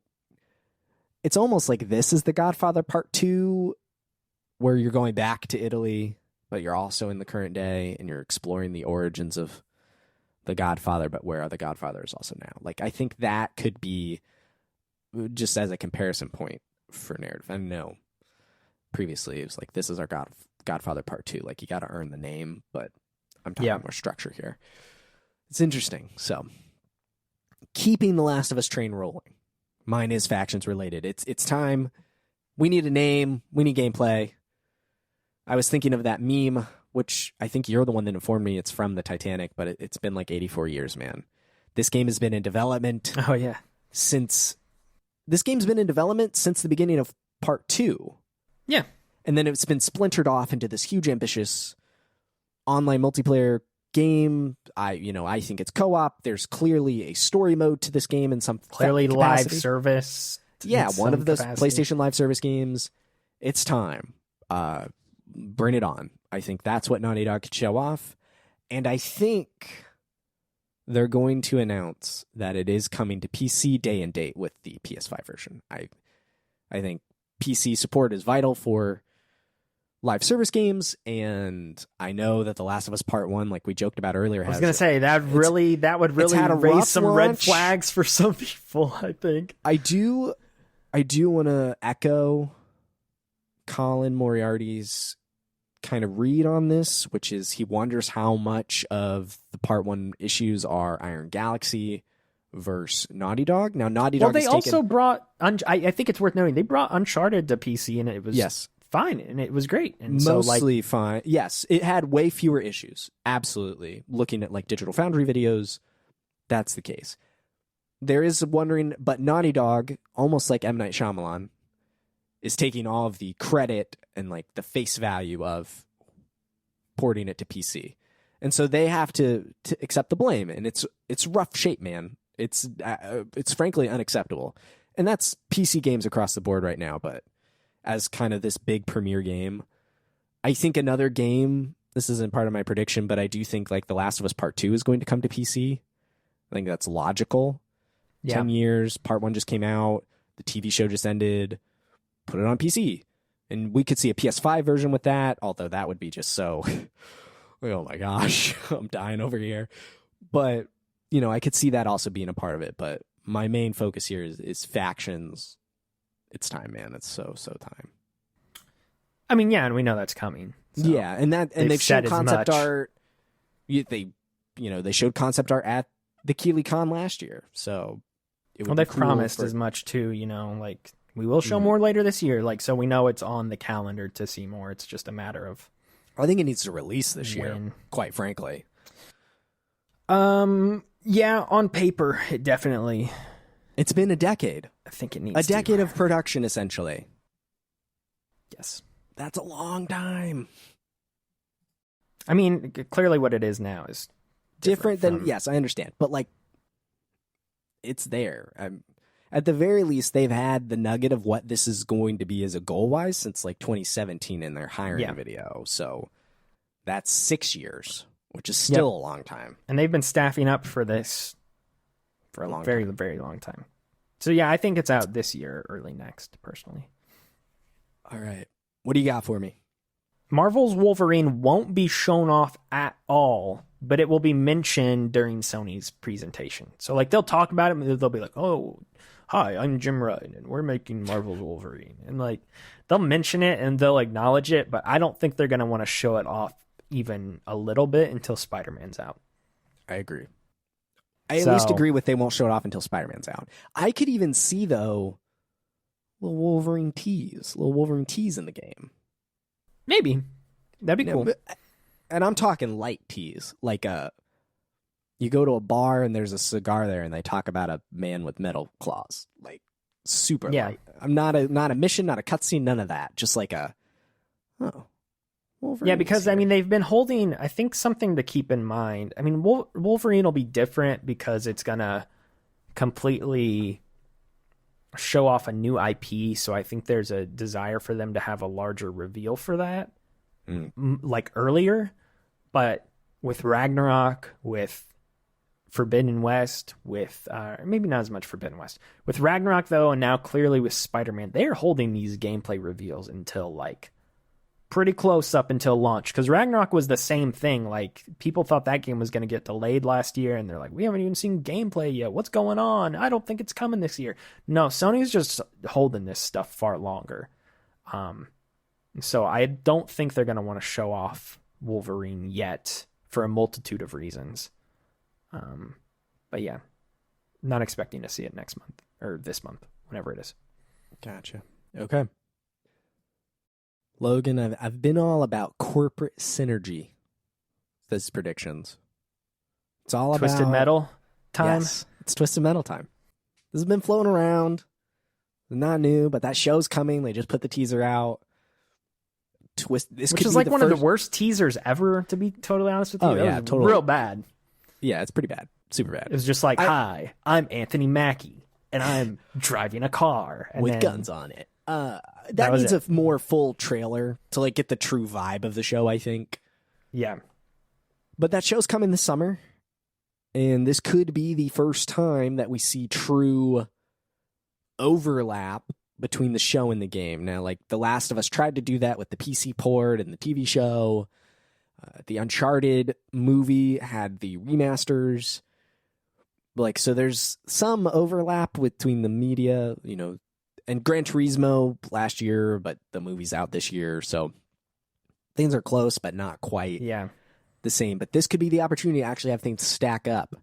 You know, maybe even if you buy it digitally, you get a free month of Peacock and you can watch Twisted Metal and there, you know, Anthony Mackie's characters in the game. Twisted Metal comes out this year, I think. So it's this summer, I thought. Yeah. So are you saying the game will?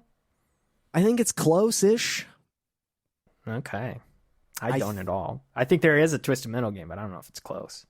I feel like it's got to release close to the show for this synergistic view I've got going on. So I Twisted Metal will be revealed, and my hope is that it would be close to the show to capitalize on that. Now, maybe it's the other way around, where the show's this summer, and then later this fall's Twisted Metal game, and you keep the Twisted Metal conversation, whatever that is, going. But I feel like with Twisted Metal, it'd just be better if they both came out together. The reason I say I don't know how much you've been following this stuff, and maybe it could, I don't know. I don't know what the status of this would be, but supposedly the reports have said with the Twisted Metal game that has been in the works is that originally, what was that like car game, Destruction All-Stars? Yes, supposedly those folks that are the ones making. No, oh, they were. No. They were making. They were, and then it shifted hands. Sprite. Yep, and then it shifted hands, and that's why you're saying I think it's out soon.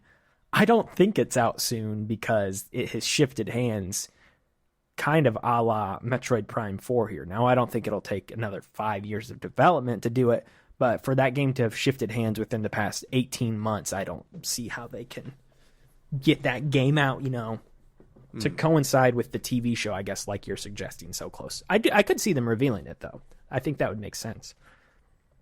Just to put it on everybody's radar, because there hasn't been a new one in like a decade. PS3? Over a decade, I think. Yeah. Was it What was the PS3 one? It's just Twisted Metal. It's just a reboot. Okay. Because the PS2 one I remember is Twisted Metal Black. I remember that box art. Yep. There was one on PSP, but the PS3 I think was the last one. Okay. Yes. My next one. Lay it on me. I don't really like a lot of my predictions here.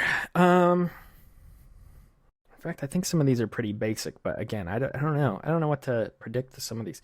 I will say Final Fantasy VII Reunion. Is it Reunion? I think is the next part. I'm not sure. I just call it Part 2. Remake Part 2 will be shown off for the first time at Sony's next event. It'll get a new release date, though, of 2024. new release window. Because currently I think it's like winter 2023, which I guess could be like late this year, but also winter extends into next year. I think they'll be like, no, it's actually 2024. Don't get excited anymore. So okay. I think we do see that. That's kind of like, the focus has obviously been on 16 lately, Final Fantasy 16, but that is right around the corner as well, supposedly, according to what Square Enix is saying. So they're going to need to start showing that thing off.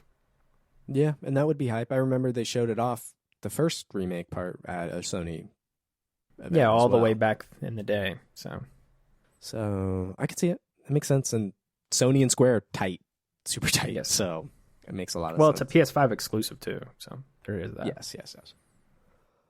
All right. Sony, PlayStation Studios is... They're going to... I don't know how to phrase this.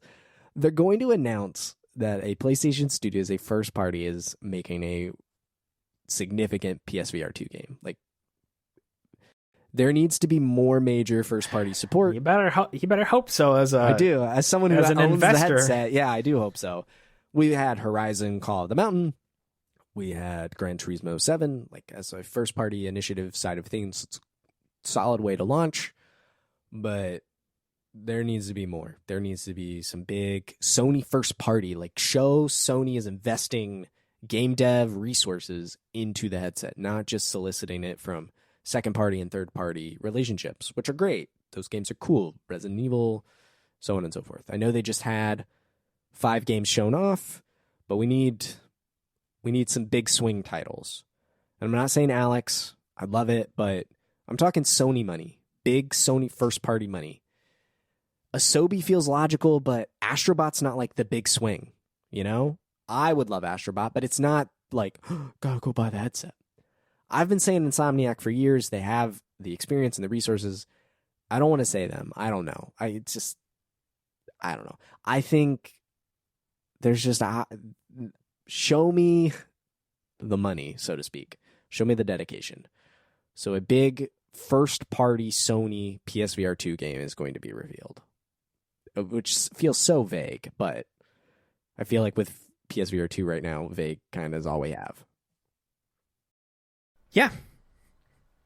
I hope so. I mean, if they don't come out and say anything big about this at their showcase, which I feel like they will, but like, and there's no reason to buy this thing currently. Yeah, they sure haven't given you one. Like, which is crazy. It's been out like 2 months, and we're already like, what's gonna happen to this thing? Like, it's very weird. In its defense, they also aren't talking about what the future of PS5. Like, Sony's just hasn't said.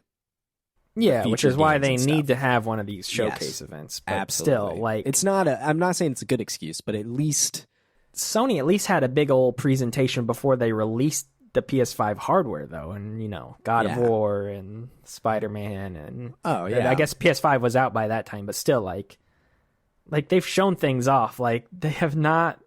PSVR 2 rollout has been so weird. They've spent more time talking about the hardware than anything, which I get that they're proud of the hardware, and they should be. It's a nice piece of tech, but like, cool. What are we gonna do with it? Yeah. Come on. All right.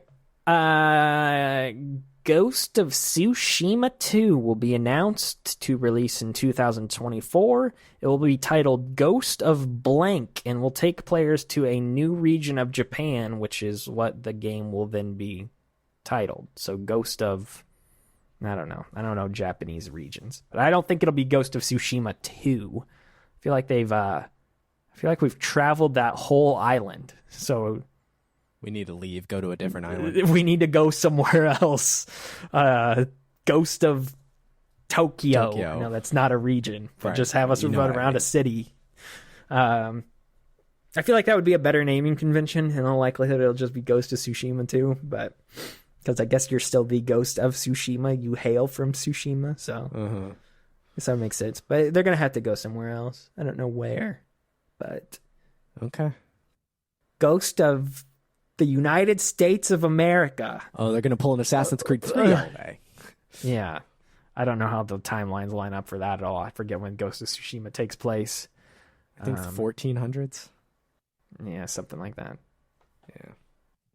When does I want to say the 1400? Oh no, I was off. 1274. First Mongol invasion of Japan. So like the 13th century. So United States of America, not likely. No, that's what I'm hearing. Unless you're going over there to fight the Pilgrims. I don't remember. Pilgrims wouldn't have been there, dude. Would have been people that crossed over the Bering Strait. 1492, Columbus sailed the ocean blue, and that's all I know. Yeah, so a little premature on that part. Okay. But yeah, I think they'll show it off. Teaser trailer, similar thing that they did with, Spider-Man last time. Like, here's the trailer. Yep, it's Ghost 2. Okay. Yep, we'll show you gameplay another time, and it's just going to be the title. So, I never played that Iki Island DLC. Never touched it. You reviewed it. That was actually, I actually did play that. I think that actually had some of the better content in that whole game, if I remember correctly. It's pretty good. More foxes?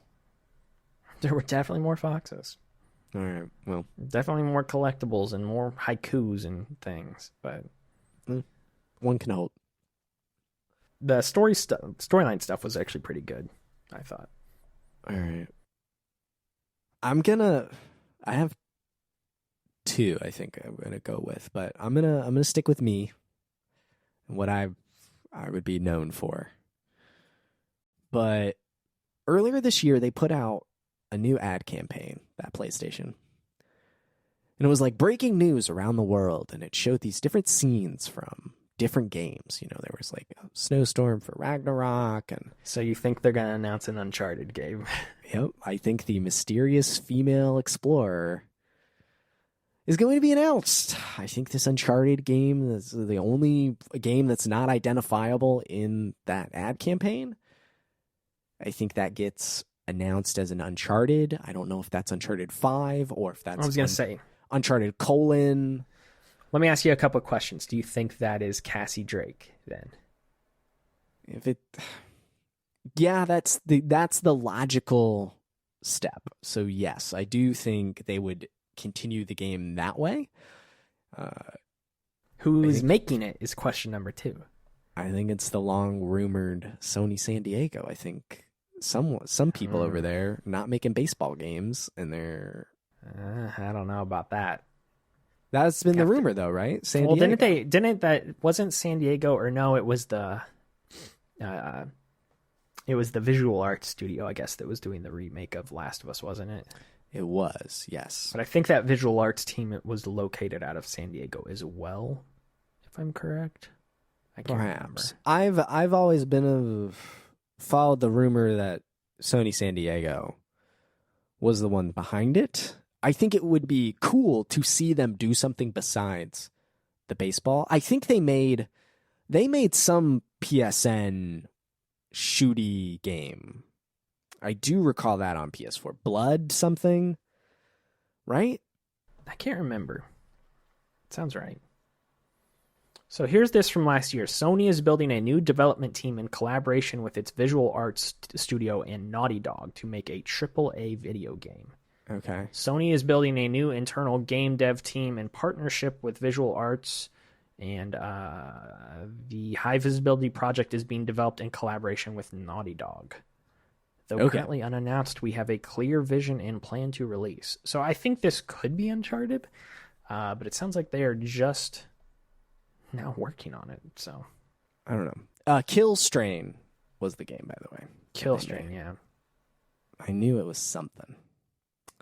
So there's something coming out from the city of San Diego, and I think it's Uncharted. So I'm gonna stick with that. It would be a good game, I think, to announce in general. And the only other, this is very much in vain for Naughty Dog IP to get shared with other studios eventually, and we've seen that with Golden Abyss or Jack and Daxter, the Frontier game.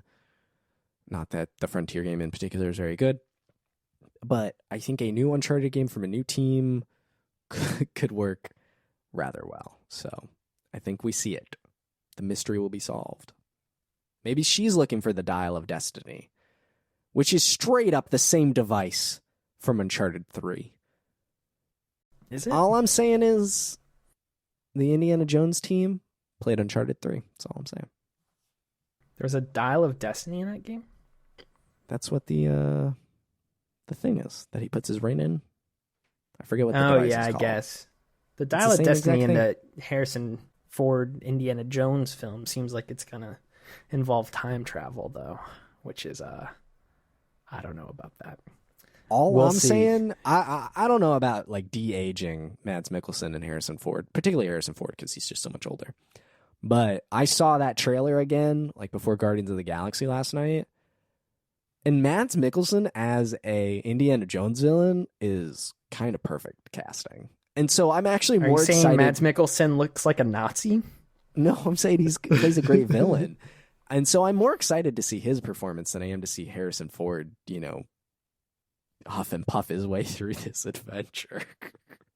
Yeah, I just hope the CGI doesn't look too bad. It's my only concern. But it looks good based on everything we've seen, so I'm hopeful. I mean, the hard hopeful, part I is guess. like we know, right? It's Uncanny Valley for sure. Like it continues to look better, but still every time I see it, I'm like, that ain't a real man. That's not a real person. Yeah, that's my big. It's so weird. And granted, Harrison Ford there's so much reference data to like look at what that man looked like at that age. Yeah, I think most of his like de-age stuff in that movie is like in the first. I heard it's like the first 20 to 30 minutes is a lot of that. So it's like I'm a cold okay with open. that if they get it all up front, but like, And I heard a lot of it was referenced from older stuff they It had would on have to film be. from Yeah. back in the day. A lot of it that never made the cuts of the older movies. So okay. Anyway, Well, we'll Uncharted. see. Uncharted shows up in some capacity. All right, my final one, and this is the most broad of them all, so I don't really have anything else here. I was gonna call my shot with what it would be, but honestly, I have no freaking clue. You got to call your shot. You got to lock it in. I don't know. Well, help me figure this out. I just think Blue Point Games will reveal its next remake with a 2024 release window. Why not Bloodborne? Why are I you don't afraid to think so. commit? Why are you afraid? Because I don't think it's Bloodborne. That's the thing. I actively do not think it's Bloodborne. Do you do this to protect yourself, your feelings? No, I just don't think it will be. Simple as that. I mean, should it be? Yes, absolutely. Will it But be? what else I would don't they think so. remake? They know. Demon Souls and Shadow of the Colossus, so very prestigious, iconic. They've worked on the Uncharted stuff, obviously. Yeah, I'm thinking in like the the day, full blown remasters. remakes, though. There's a lot of PlayStation IP they could pull from. Like, I don't know. I'd like to see them remake like something crazy. Like, Are they the ones remaking Metal Gear Solid 1? no. Metal Gear Solid 3 is the one being remade too. Yes, I know. That's the big rumor, but that's from I want to say a Chinese developer. It's Virtuos, I think, is the name. Is of that the a Chinese studio. developer? Yes. Okay. Then at least I'm not totally lost. I don't know, but they're I mean, my remaking gut- something over there. I just don't know what it could be. Hopefully, it's not The Last of Us. Oh my gosh. The Last of Us remake. Part 1 remade. Remastered. Oh my gosh, no. Please stop. Please. I don't... Bloodborne's like just the knee-jerk quick one. They're in the Souls is. camp. Makes sense. I mean, they did well with Demon Souls, so they could do Bloodborne would make sense, but I just... Bloodborne also helps steer think it that is. Elden Ring crowd back to PS5, exclusive. It's demons, or I'm sorry, From Software veins. So it just seems like the right game. I know they're working on their own original IP, so I'm I curious think if they they are have. too, yeah. I wonder if they have the capacity as a 2-team studio. But But I think they've already teased Sure. that they're doing another remake, though, too, I believe. So okay, all right, Blue Point. one thing Coming that in. could come back this year is this isn't a prediction necessarily, but this has been teased elsewhere. I feel like this could show up at Keighley-Con. Is Spyro supposedly coming back this year? like a new game. Like Crash did. Yeah, they did the remaster and then they did a new game. Supposedly there's going to be a new Spyro this year. So that'd be cool. Then from just like a nostalgic kind of tapping into really the 3D mascot platformers from major characters is pretty much dead except for Mario. And Spyro's actually good, unlike Crash, which is abhorrent garbage. So yeah, well, we know how you feel about Crash. Insomniac is better than Naughty Dog is what I'm saying. I know. All right. I'm gonna... The problem is I don't believe this, what I wrote down 100%. So I'm nervous to, use it as my final prediction. But it's probably... It's the one I like the most. So I'm going to go with it. There is Spider-Man 2 gameplay. Shown off. There's a demo. This is the part I don't really believe and don't necessarily want. Tobey Maguire appears in the game as a third Spider-Man. That would be the easiest part. That would be great. I would want that. I think they confirm there is co-op. I almost did the exact opposite of this prediction. And leaned into it is fully 100% single player. Now, I do think the game is playable entirely single player, just like the previous ones, and you would just switch between the characters at narrative beats. Perhaps maybe even switch whenever you want, a la GTA 5. But everyone's like, is it co-op? I don't know. And I think that Sony wants more online co-op with your friends, multiplayer games. Now, this isn't PvP, this is co-op. But what would get people to buy more Spider-Man? Oh, you can play with your friend as Spider-Man. And, the Spider-Verse movie's coming out here in June. So, not a terrible timing synergistically, but at the very least, Spider-Man gameplay, the co-op is the part I don't believe. I don't think there's co-op in this game. I don't think there's... I'm fine with that. I think there should be multiplayer, though. I was thinking about this the other day. They should add a multiplayer element to this game where, 100 Spideys drop onto a Manhattan Island and have to do... I think there could be something cool that they could do with, swing races or something like that. Like, real-time, I know sometimes you can, race other people. How fast can you deliver the pizza? Yeah, I think there's stuff where you can do races against other people. Scoreboards and stuff. They have ghosts that you can race with some of the challenges in these games. But I think they should just do straight up flat out racing people across the city, see who can get there fastest type stuff. I think that would be sick. Here's a wild idea that is cool on paper, but I don't think necessarily. What if they go over that From Software, they take an idea, they go, hey, these From Software people, they're kind of interesting, kind of popular, they make some good games. A little optional, asymmetrical multiplayer. I mean, just invade your game? Invade your game enemy as... Spider-Man? Not as Spider-Man, but as Venom and or Kraven, the Hunter? Kraven would be too crazy. Would it? Because Kraven's in the game. It's Kraven. No, but I'm saying that'd be a totally different series of animations. Movement. You're saying they can't just pull a Harley Quinn and give him a jetpack and a magical zipline? They could, but I'm hoping this game will be better than that, So maybe they could do Gotham Knights and just let him fly on floating panels or have spirit powers. Venom would be the closer analogy, but that kind of just conceptually cool of you are a bad Spider-Man hunting down the other one and trying to that'd be fun. Fight them, but it doesn't necessarily drive with the combat or whatever, but multiplayer in some capacity, perhaps? I don't know. Yeah, I just don't think it'll be co-op story-wise, at least. So it could. You never know. We'll see. I kind of hope it wouldn't be. I feel like that almost impact the storytelling, Because, maybe not, but, I think of how we play, Like we've been playing Resident Evil 6, and in the cutscenes, not that it's like a super serious game with its story, but we're just like laughing and cracking jokes during all the cutscenes. Yeah. I feel like people would be inclined to do the same thing almost with Spider-Man. Not that Spider-Man, is like the highest piece of storytelling out there, but Insomniac tells a good story with their games. So yep. I feel like they should want people to appreciate them. That's I was going to say, any last comments from yourself? Again, I think I said mine up front, but just like, I wish I was more excited for the next couple months. Like, once these things get announced, I think we're due to have a good run here with new game releases and stuff like that, but I don't know. I'm kind of...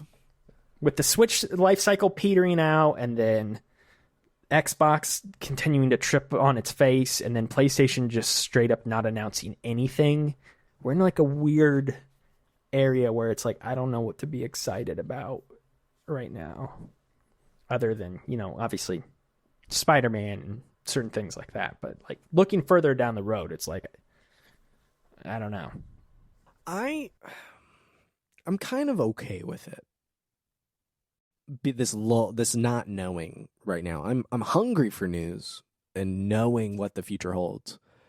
But like, I also know what I'm going to be playing for the next 6 to 12 months personally, with some surprises sprinkled in. So like, I'm not hungry for what I need to play. And that's just mostly where I'm at in my life, between our show chapter select and just my own general game time outside of that is fairly short and limited. And like, I feel like Zelda's going to take me a while, and there's other games I want to play. So I feel okay not knowing what's coming and just kind of having an open calendar, so to speak. But I think it's just vital for Xbox and Sony in particular to tell us what's coming up. And Xbox has told us what's coming up, but we need firm dates and for them to actually deliver. And Sony just needs to talk because they've been so quiet. Nintendo's the odd one out with their end of life, like we spoke so much about. And so I am more excited about that because it would be new hardware, yeah, Mario game. So that's exciting to think about. But from just me as a consumer side, I'm feeling okay. I'm feeling all right. I don't need all this news necessarily, but I do love as somebody whose job predictions. it is to write news. I guess that's where my right. Your career angst depends comes on from. Stuff to talk about. Yeah. Yeah. So it's like, I wish you guys would say stuff a little earlier so we could talk about it. So I can write about it and do my job. I do get that. I do understand that. But as a casual Joe Schmo, I'm feeling okay. And, there's other games that are going to be announced here. I wouldn't be surprised if Far Cry makes some sort of appearance at some point here with Ubisoft. There's definitely another one of those in the works. EA will be like, here's our Star Wars shooter. Here's our, next Joseph Fares game. I don't know, there's all sorts of stuff that will be coming out. Activision will have Call of Duty at some point this summer. There's things that are just consistent that you can bank on and new ideas and IP. So we'll see how it all shakes out. But as is our time-honored tradition, that was it for our E3/Summer Games/Showcase predictions. God, please just at least unify everything into one simple name. I don't want, Summer Games Fest or Game Fest. Too long, Jeff. Too long. Keighley-Con. Keighley-Con is the best. So, everyone, get your popcorn ready. Stuff's coming up here in June. It is honestly the most wonderful time. It used to be, at least, the most wonderful time of the year with all these news and announcements. So excited to come back again next year, Logan, and see what we got right, what we got wrong, and our future ahead with all the games we get to play, all the news you get to write. But thank you for joining me again, buddy. Everyone, Logan and I do another show here on Max Frequency Chapter Select. Seasonal podcast, we bounce back and forth, exploring in series evolution, design, and legacy. Some stuff about that right now. We're wrapping up Resident Evil Season 5. We're going to have a new episode of Season 4, Fast and Furious. Fast 10's coming out here, actually, in 2 weeks. I don't know when I'm going to see it, because I'll be at a wedding when it comes out. Is that next week? Next, it's the 19th. So I 2 think. weeks. So in 2 weeks. It's a week after Zelda. Yeah, so that's coming up. We'll be doing that and, work on season 6, and we've picked 7 and 8. So Chapter Select's chugging along real good. We've got exciting stuff coming up here also in June for that show. So keep your eyes and ears peeled out for that. You can find Logan. He's over on comicbook.com. He's writing the words over there. Even if there's no real news coming out, he's still writing the words. There's, what else? He's on Twitter at Moreman12. Anything else? You do anything else? I feel like I know everything you do. I don't think so. That's about it. He's been buying a lot of old video games lately. A lot. This guy's out here, madman. I'm living vicariously through him. Maybe some I haven't even told you about yet. What? Even more? Dude, It's a problem. You're going to have to tell me after we're recording here. So you go check out all his work there, and then, of course, you can check out my work over at maxfrequency.net. But thank you all so much for listening to the show. You can check out all the predictions and links to stuff we talked about in the show notes. Until next time, adios.